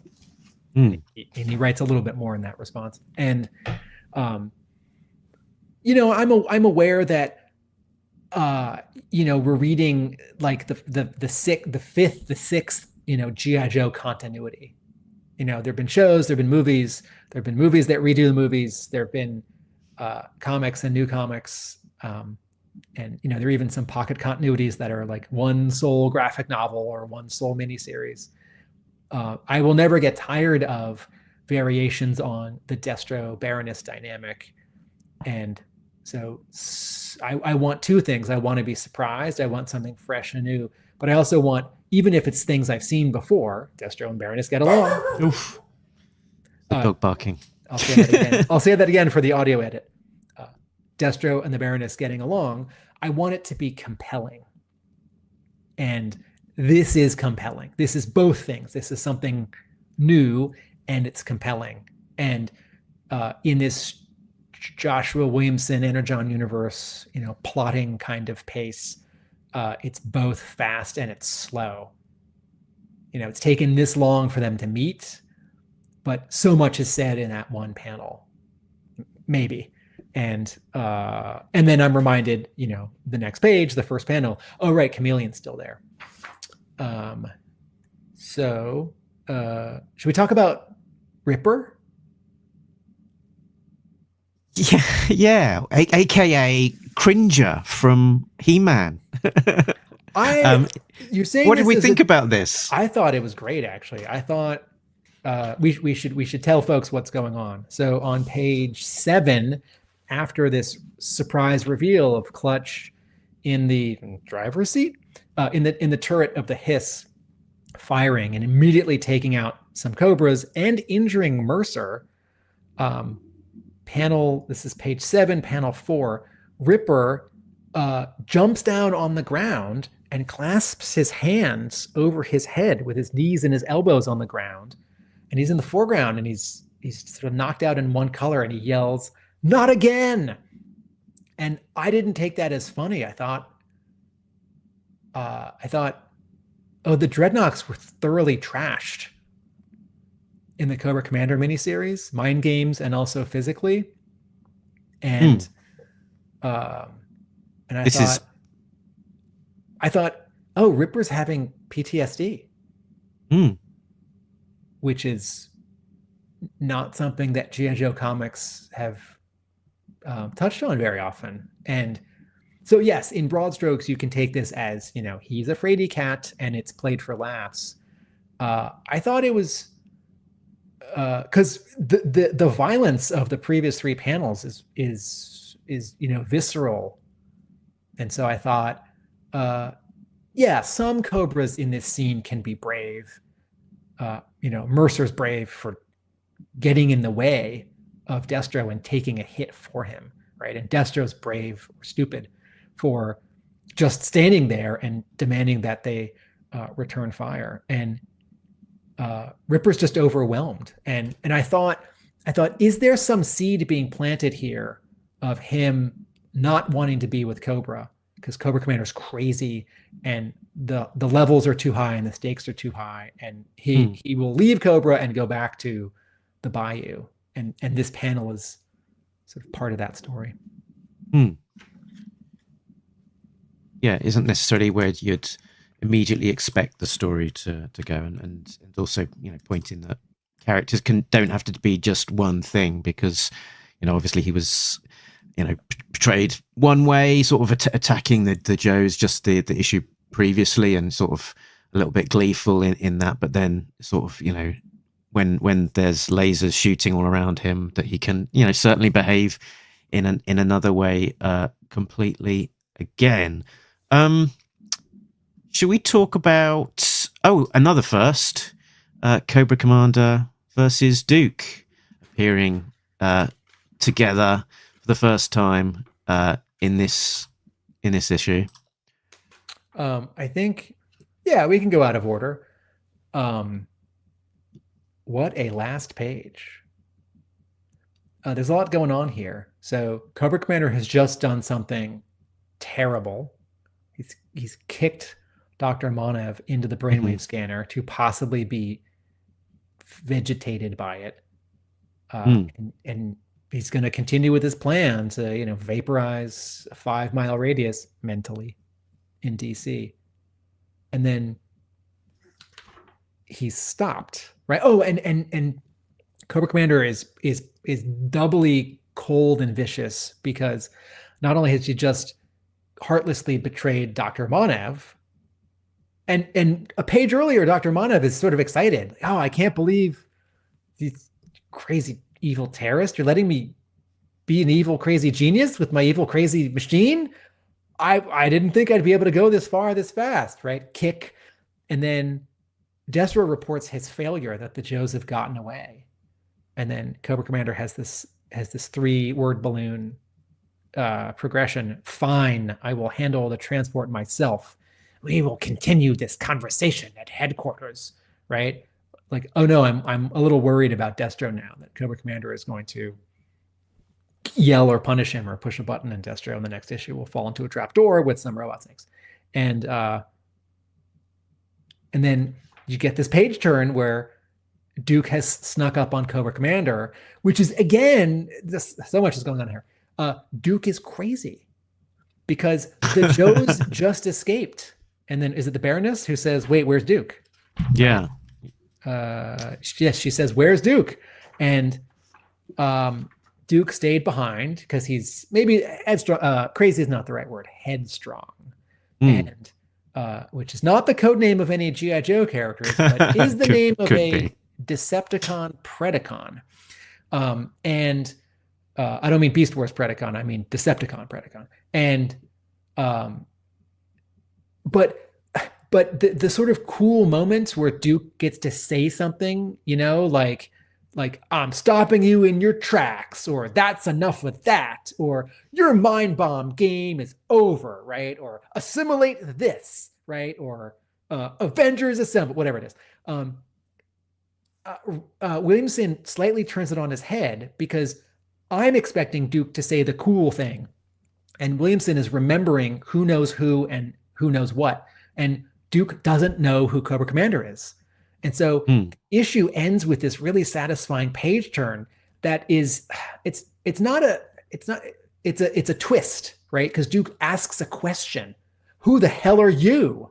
Right. And it's still a threat because he has a pistol at Cobra Commander's head. Although I bet the first page of next issue has Cobra Commander like pushing a button on his wrist, and like a trapdoor near Duke opens up and Duke is going to fall into some robot snakes. Or, Cobra Commander's going to like push a button and the lasers, or Cobra Commander's going to pull out a sword, or like. Yeah, he has that sword on his hilt. Let's not forget.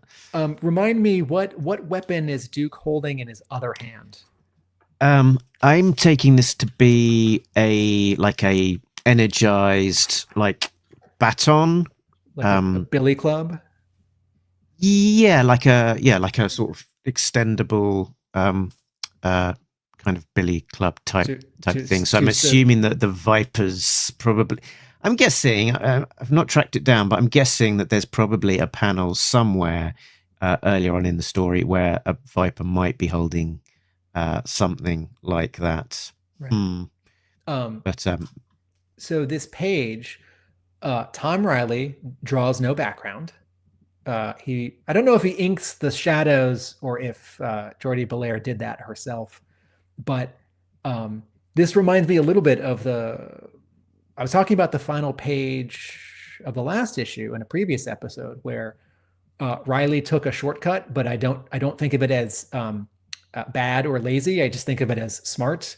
That if assuming that Reilly's drawing in order page 1 through 20, when he gets to page 20, he might be tired, he might be out of time, and what is a shortcut he might take on a final page? Or Williamson might say, like, no background, this moment is just about these two characters, right? And then Jordie Bellaire is like, I'm going to do something really bold here. Orange, right? Orange and its opposite, blue, right?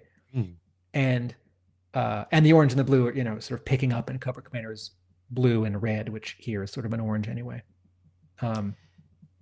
Greg points out that Dr. Mindbender came with a sort of a electric prod or wand, like a bit like a cattle prod or something.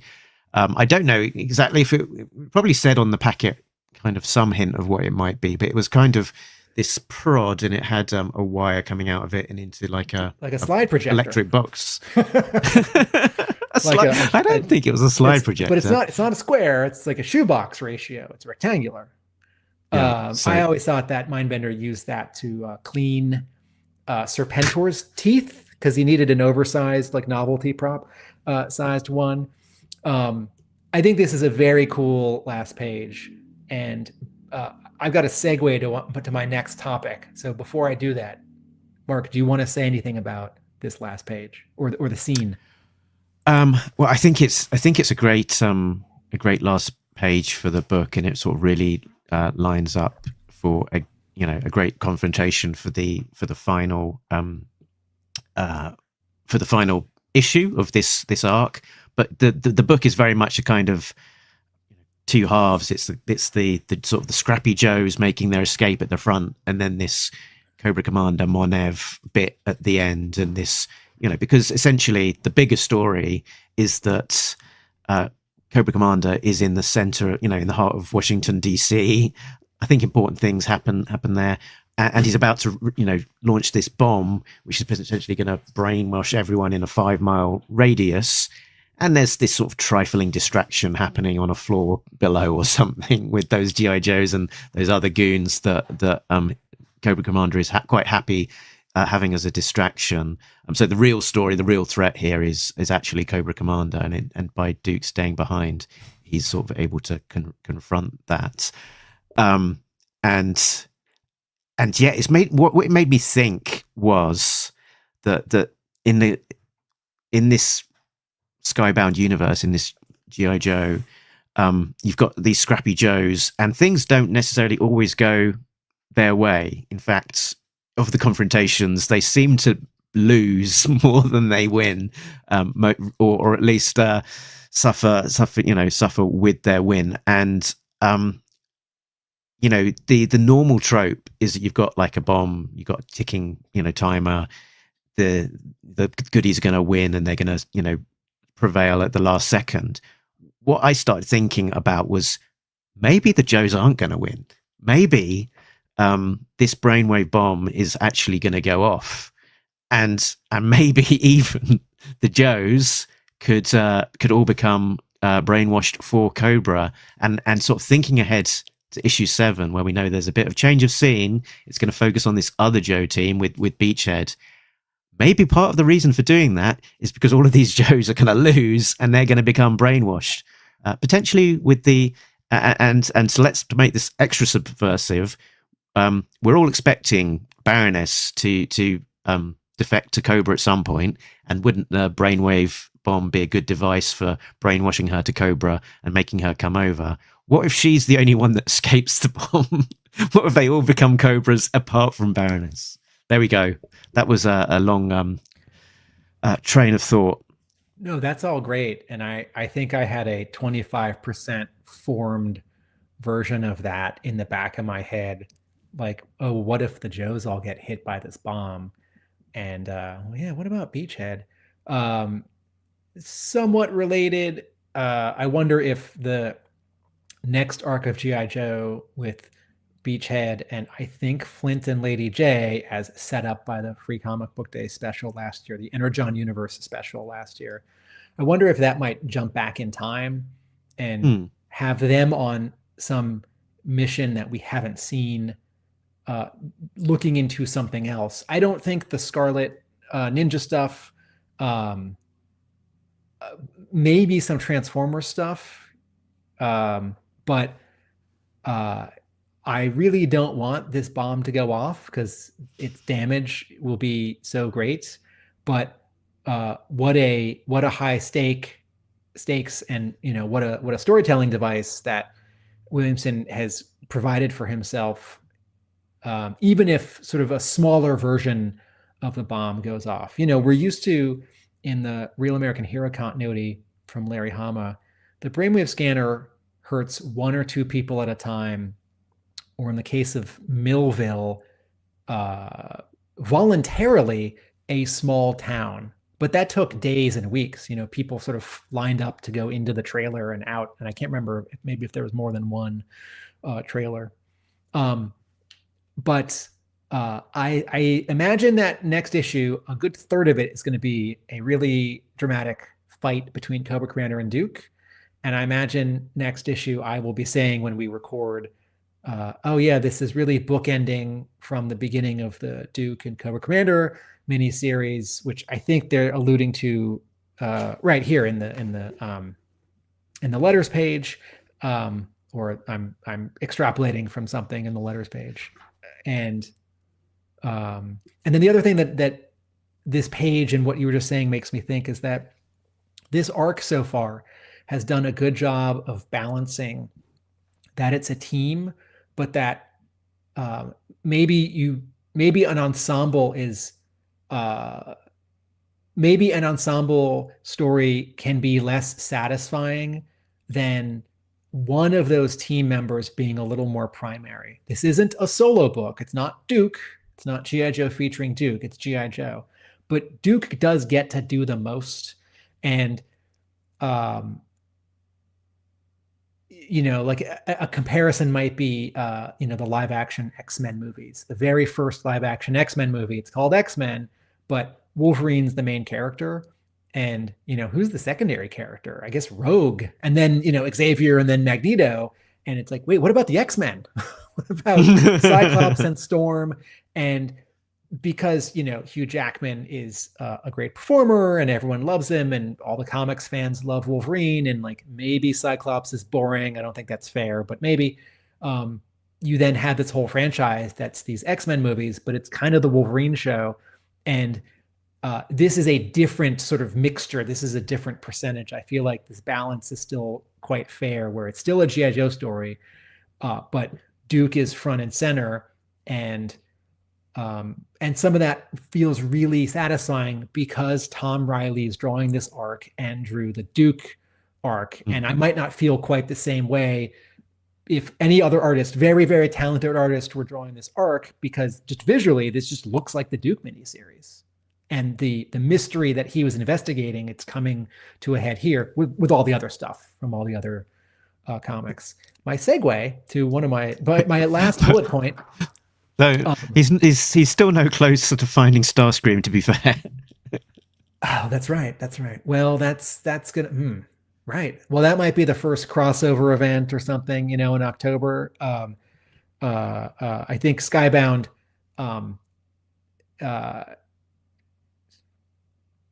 I think there was I think Skybound had a phone call for retailers around this week where they were gonna hype up store owners on upcoming issues of these 3 comics. And so maybe a crossover is coming. My segue here is that Duke is holding a pistol in this particular weapon, which we're wondering about. And if we go back to pages 12 and 13, Shane says, hasn't Mercer used that baton? While I talk about pages 12 and 13, probably. Mark, maybe you can grab all your Duke and G.I. Joe issues and flip through them and look for a baton. What happens besides all this cool small panel moment-to-moment fighting, close quarters fighting, kicking, punching, stabbing, and sound effects and sort of color knockouts and white zip baton on the page 12 and 13 spread is what happens in each trio of panels is a Joe hits a Cobra and takes a weapon.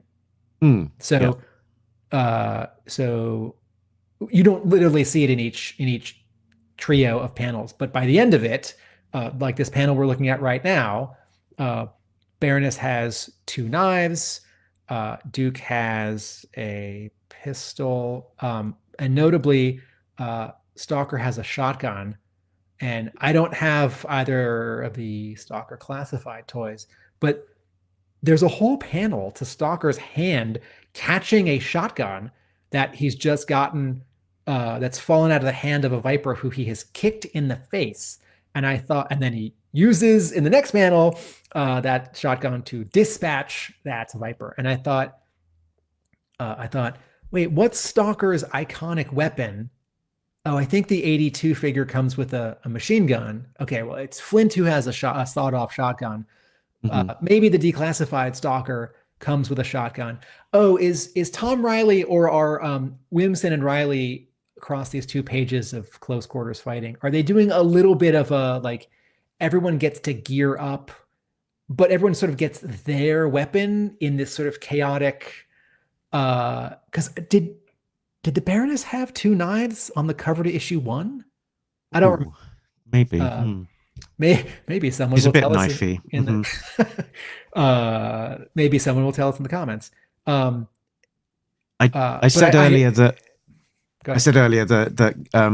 Duke wasn't any closer to getting Starscream, but we do find him at the very end of this issue with Cobra Commander, and Scotty Cameron does point out that Cobra Commander does sound very similar to Starscream. So what's the code name of Duke's friend? Who the other guy in the jet? What was it? It's okay. It's not fair of me to something like, I don't have these comics. Snowy, milky, something like that. I think it was 2 panel. I think it was 2 syllables. It was like hightail or like snowball or ice skate. Yep. Speed frosting. Yeah. Frosty. Thanks, Shane. Something like that. Frosting. Yeah. I think his surname was Frosting. Hey, look at the little spikes on the Braveways scanner's head panel. Those aren't little attachment nodes. I think when you get the Brainwave scanner, I think 4 little needles stick into your cheekbone. I'm looking at page Oh, right. 18. The close-up of Dr. brainwave. Monev as the sort of faceplate comes down, and he says, "Please know it could kill me." And Cobra Commander is really mean. Really, really. Well, this is a mean. good summary of the story. Cobra Commander is really mean. Oh, Dr. Monev is tearing up here. He's really panicking. Oh wow, yeah. I didn't see And- that because I'm sort of paying attention to all the other highlights on the panel. Did you pick up the sort of the reflection? It's like maybe 2 panels on, just on the page turn of Monev in Cobra Commander's mask. Yeah. Yeah. This is the Like, top a bit panel like- of page 19. Bit like it's not the scream. There's Oh, Edward Munch's painting. yeah. I'm trying to think of another one of that kind of guy in the chair, sort of wearing a kind of red robe or something, and he's like, ah. Famous painting. It looks like that guy. Okay.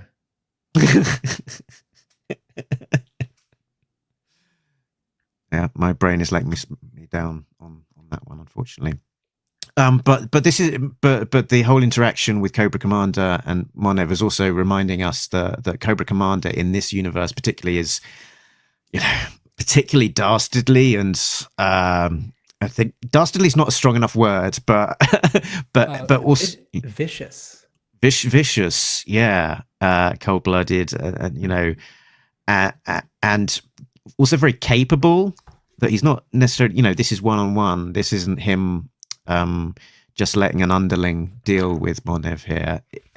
He is a scientist, and he knows stuff, and it is him that is sort of developing the brainwave bomb himself as well. That he's using Monev's technology and adapting it to a more diabolical device.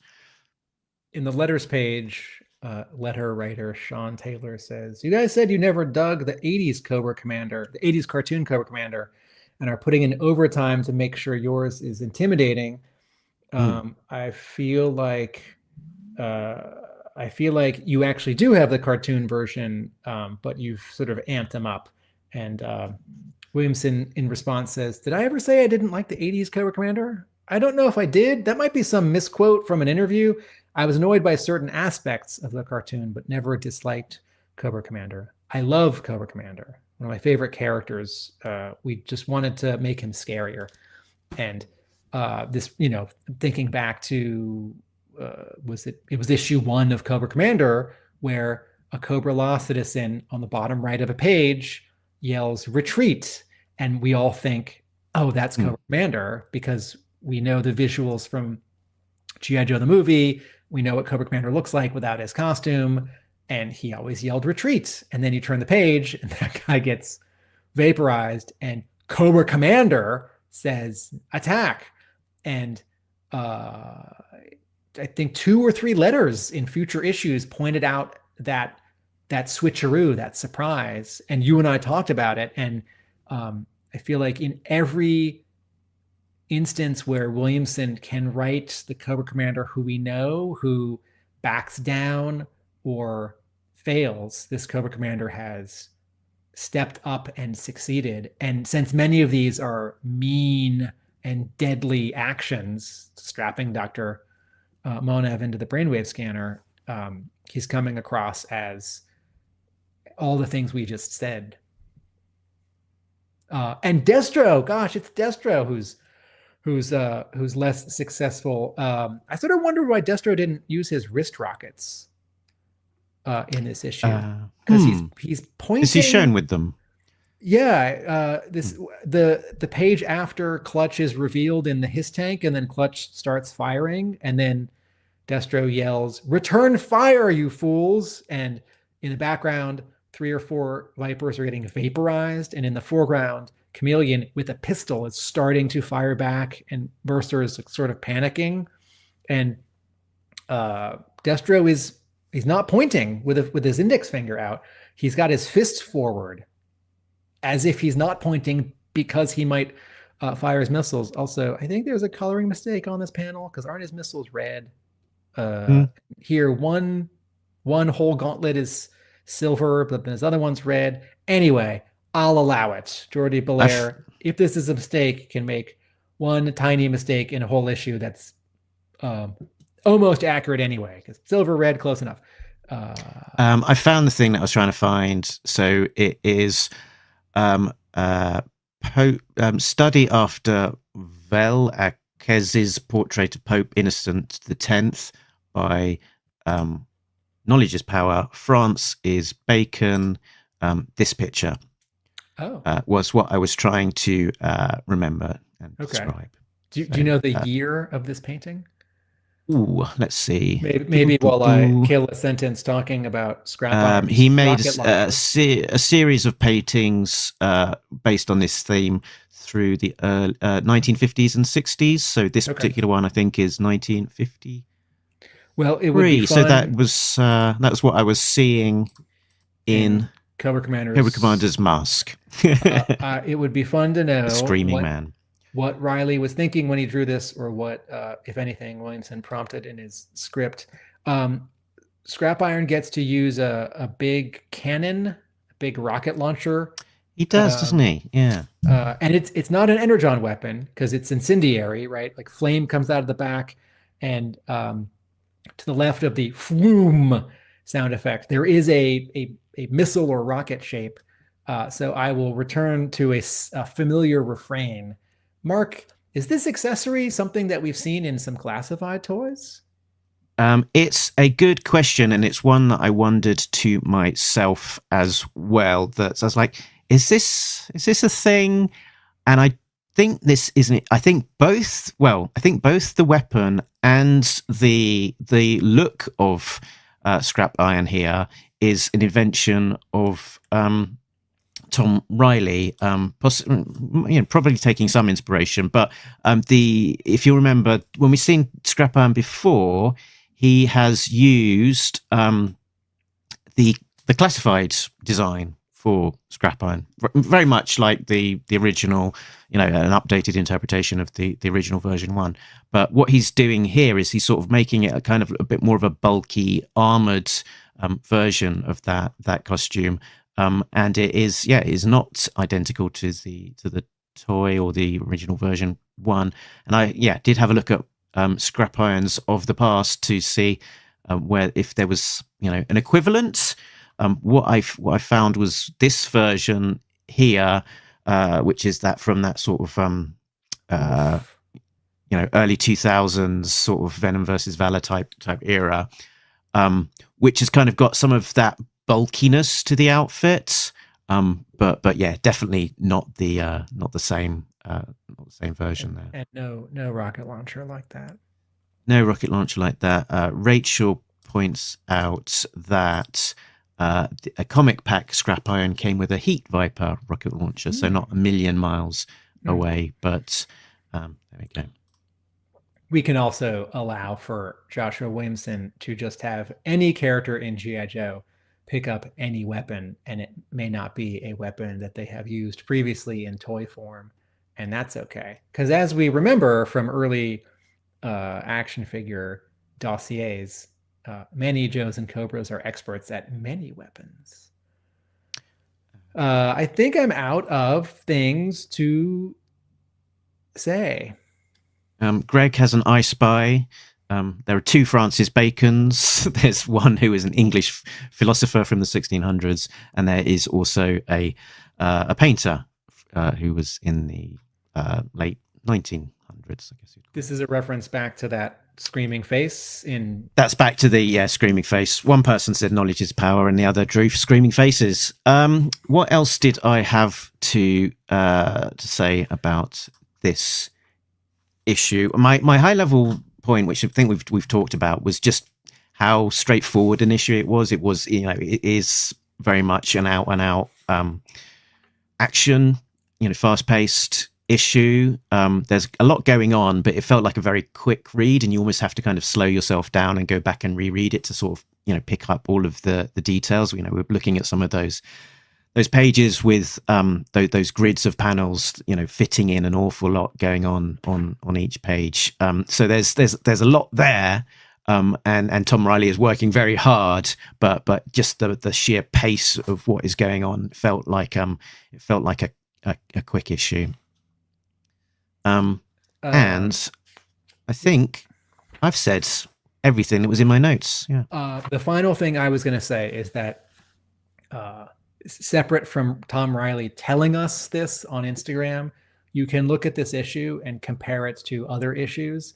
And he's definitely working hard and harder because there are no quiet scenes. There's no there aren't 2 pages where Duke and Hawk are talking in an office. And there isn't a 2-page spread where, a Joe can sort of put their hand out and say, hey, look at all these vehicles I found in this hangar, right? And that does present its own challenge, perspective and drawing particular vehicles. But this issue is filled with bodies contorting and punching and kicking. And sure, a lot of panels don't have backgrounds because they're just speed lines. And sure, there are a bunch of close-ups as people, react or yell or panic. But there are many panels with lots of Cobra soldiers in them, running, getting zapped. This is one of those issues that people who draw team books are perhaps wary of. This is not an issue of Duke. Where like if Duke was doing all this, if this was an issue of the Duke miniseries, this would be on a slightly smaller scale because it wouldn't be Cobra Commander and Destro and Scrap Iron and Mercer. It would be 2 of those guys. And Dr. Romanev wouldn't be here yet, right? And like some of these Joes would be here, but maybe not all of them. And there would not be 2 pages in a row with 20% more panels. And drawing a 2-page spread of Times Square takes a long time, but in a different way, drawing a 2-page spread with 23 panels takes a long time. And because part of it is the mental energy of not repeating yourself, that on this visual, this kick and this punch and this lunge and this grab is different from the other one. And maybe Williamson called out every shot, so-and-so stabs, so-and-so punches, so-and-so lunges. Maybe he didn't. Maybe Reilly added to it, made it harder for himself. And there are no panels or pages here where I feel like, Reilly's not working as hard or he's phoning it in. And I do include that final page. I feel like that final page with no background is a reasonable break and not a shortcut, a smart shortcut, and certainly not lazy. I think it makes it more impactful, to be honest, as well. It's sort of really, it's really quite, that page turn, quite the beat. We've got an interesting thing here. We've got a live watchers error detected nomination. Let's see what they have to say. Error detected. Error detected. No prize incoming.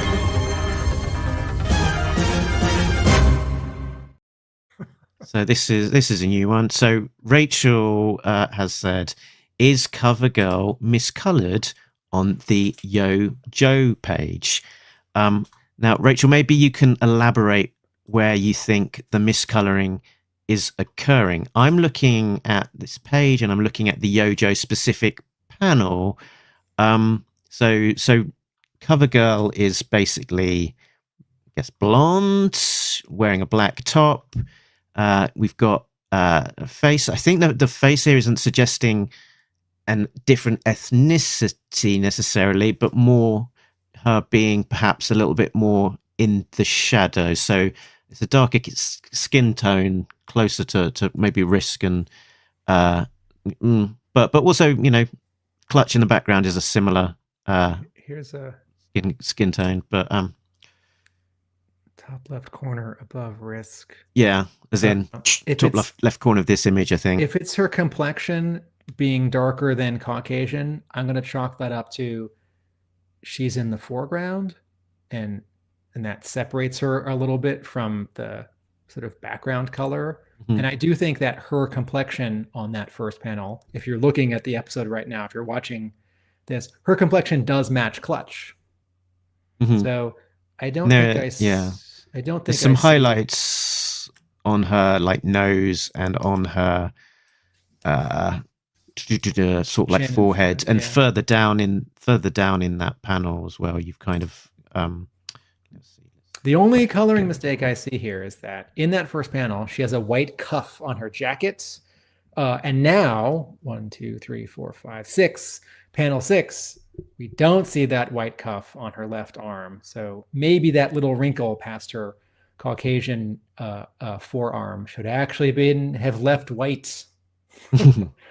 Yeah, I think from that panel, the sort of the highlight on her face is sort of seems to suggest to me that that's a coloring choice rather than a coloring mistake.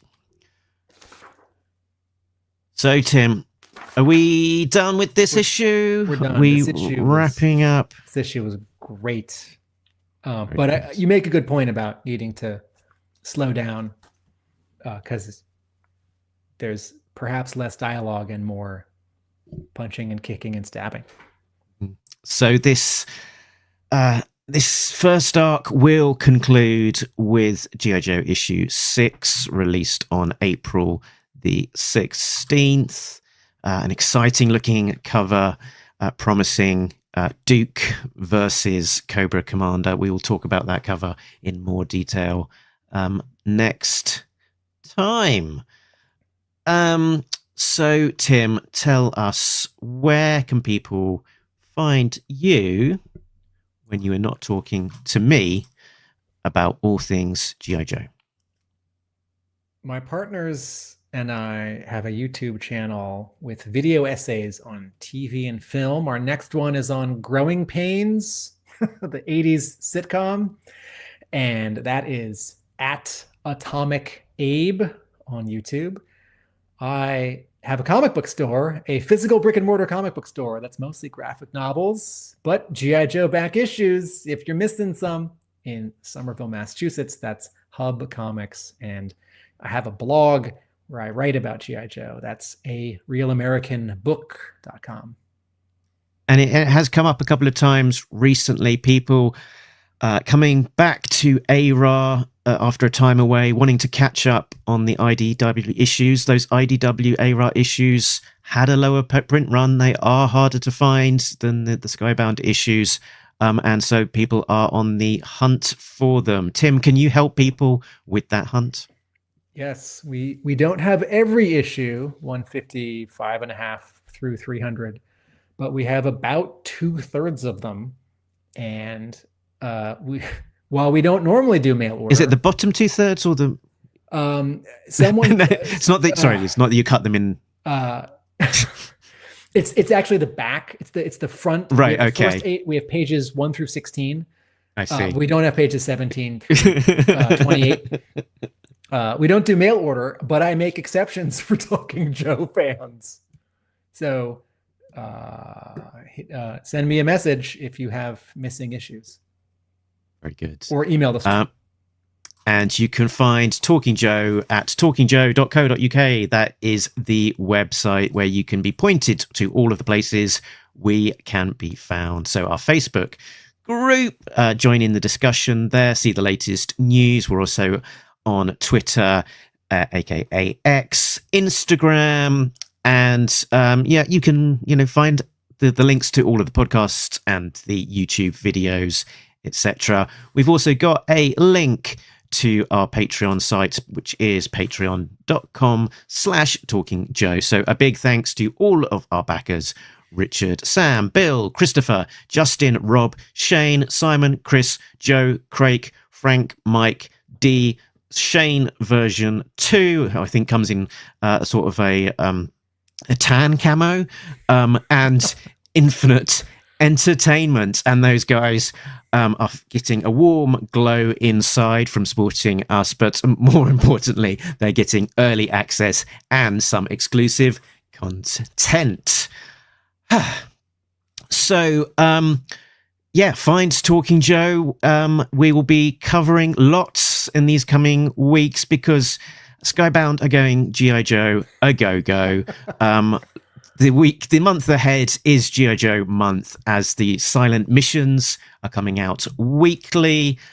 So we will be covering them as they come out. We've got some exciting content to come. There are six G.I. Joe. There are 6 new G.I. Joe comics out in April and a reprint. So there are 7 different G.I. Joe comics. I'm not talking about variant covers. No, there's 15 variant. 15 retailer variant covers for just the reprint of issue 21, Tim. That's a lot. We have revealed 7 of those so far on the Talking Joe Facebook group. But so yeah, it's going to be a busy month ahead as we sort of work our way through those issues as they come out, and we've already got some great interviews with some of the creators lined up as well. I think we've probably got like 5 or 6 sort of creator interviews in the pipeline. Don't jinx it. Someone might cancel. So it's exciting times ahead. So I think we are pretty much done now. I was just looking at the comments there. I think there's most of the issue 21 variant covers will be just of the Baroness. Sexy Baroness. So sexy. Who does so much in that issue. So I think, Tim, that we are done. But before we go, please just remember us. Please, what do we need to remember? Nobody Beats Talking Joe, an international podcast. There we go. Laters.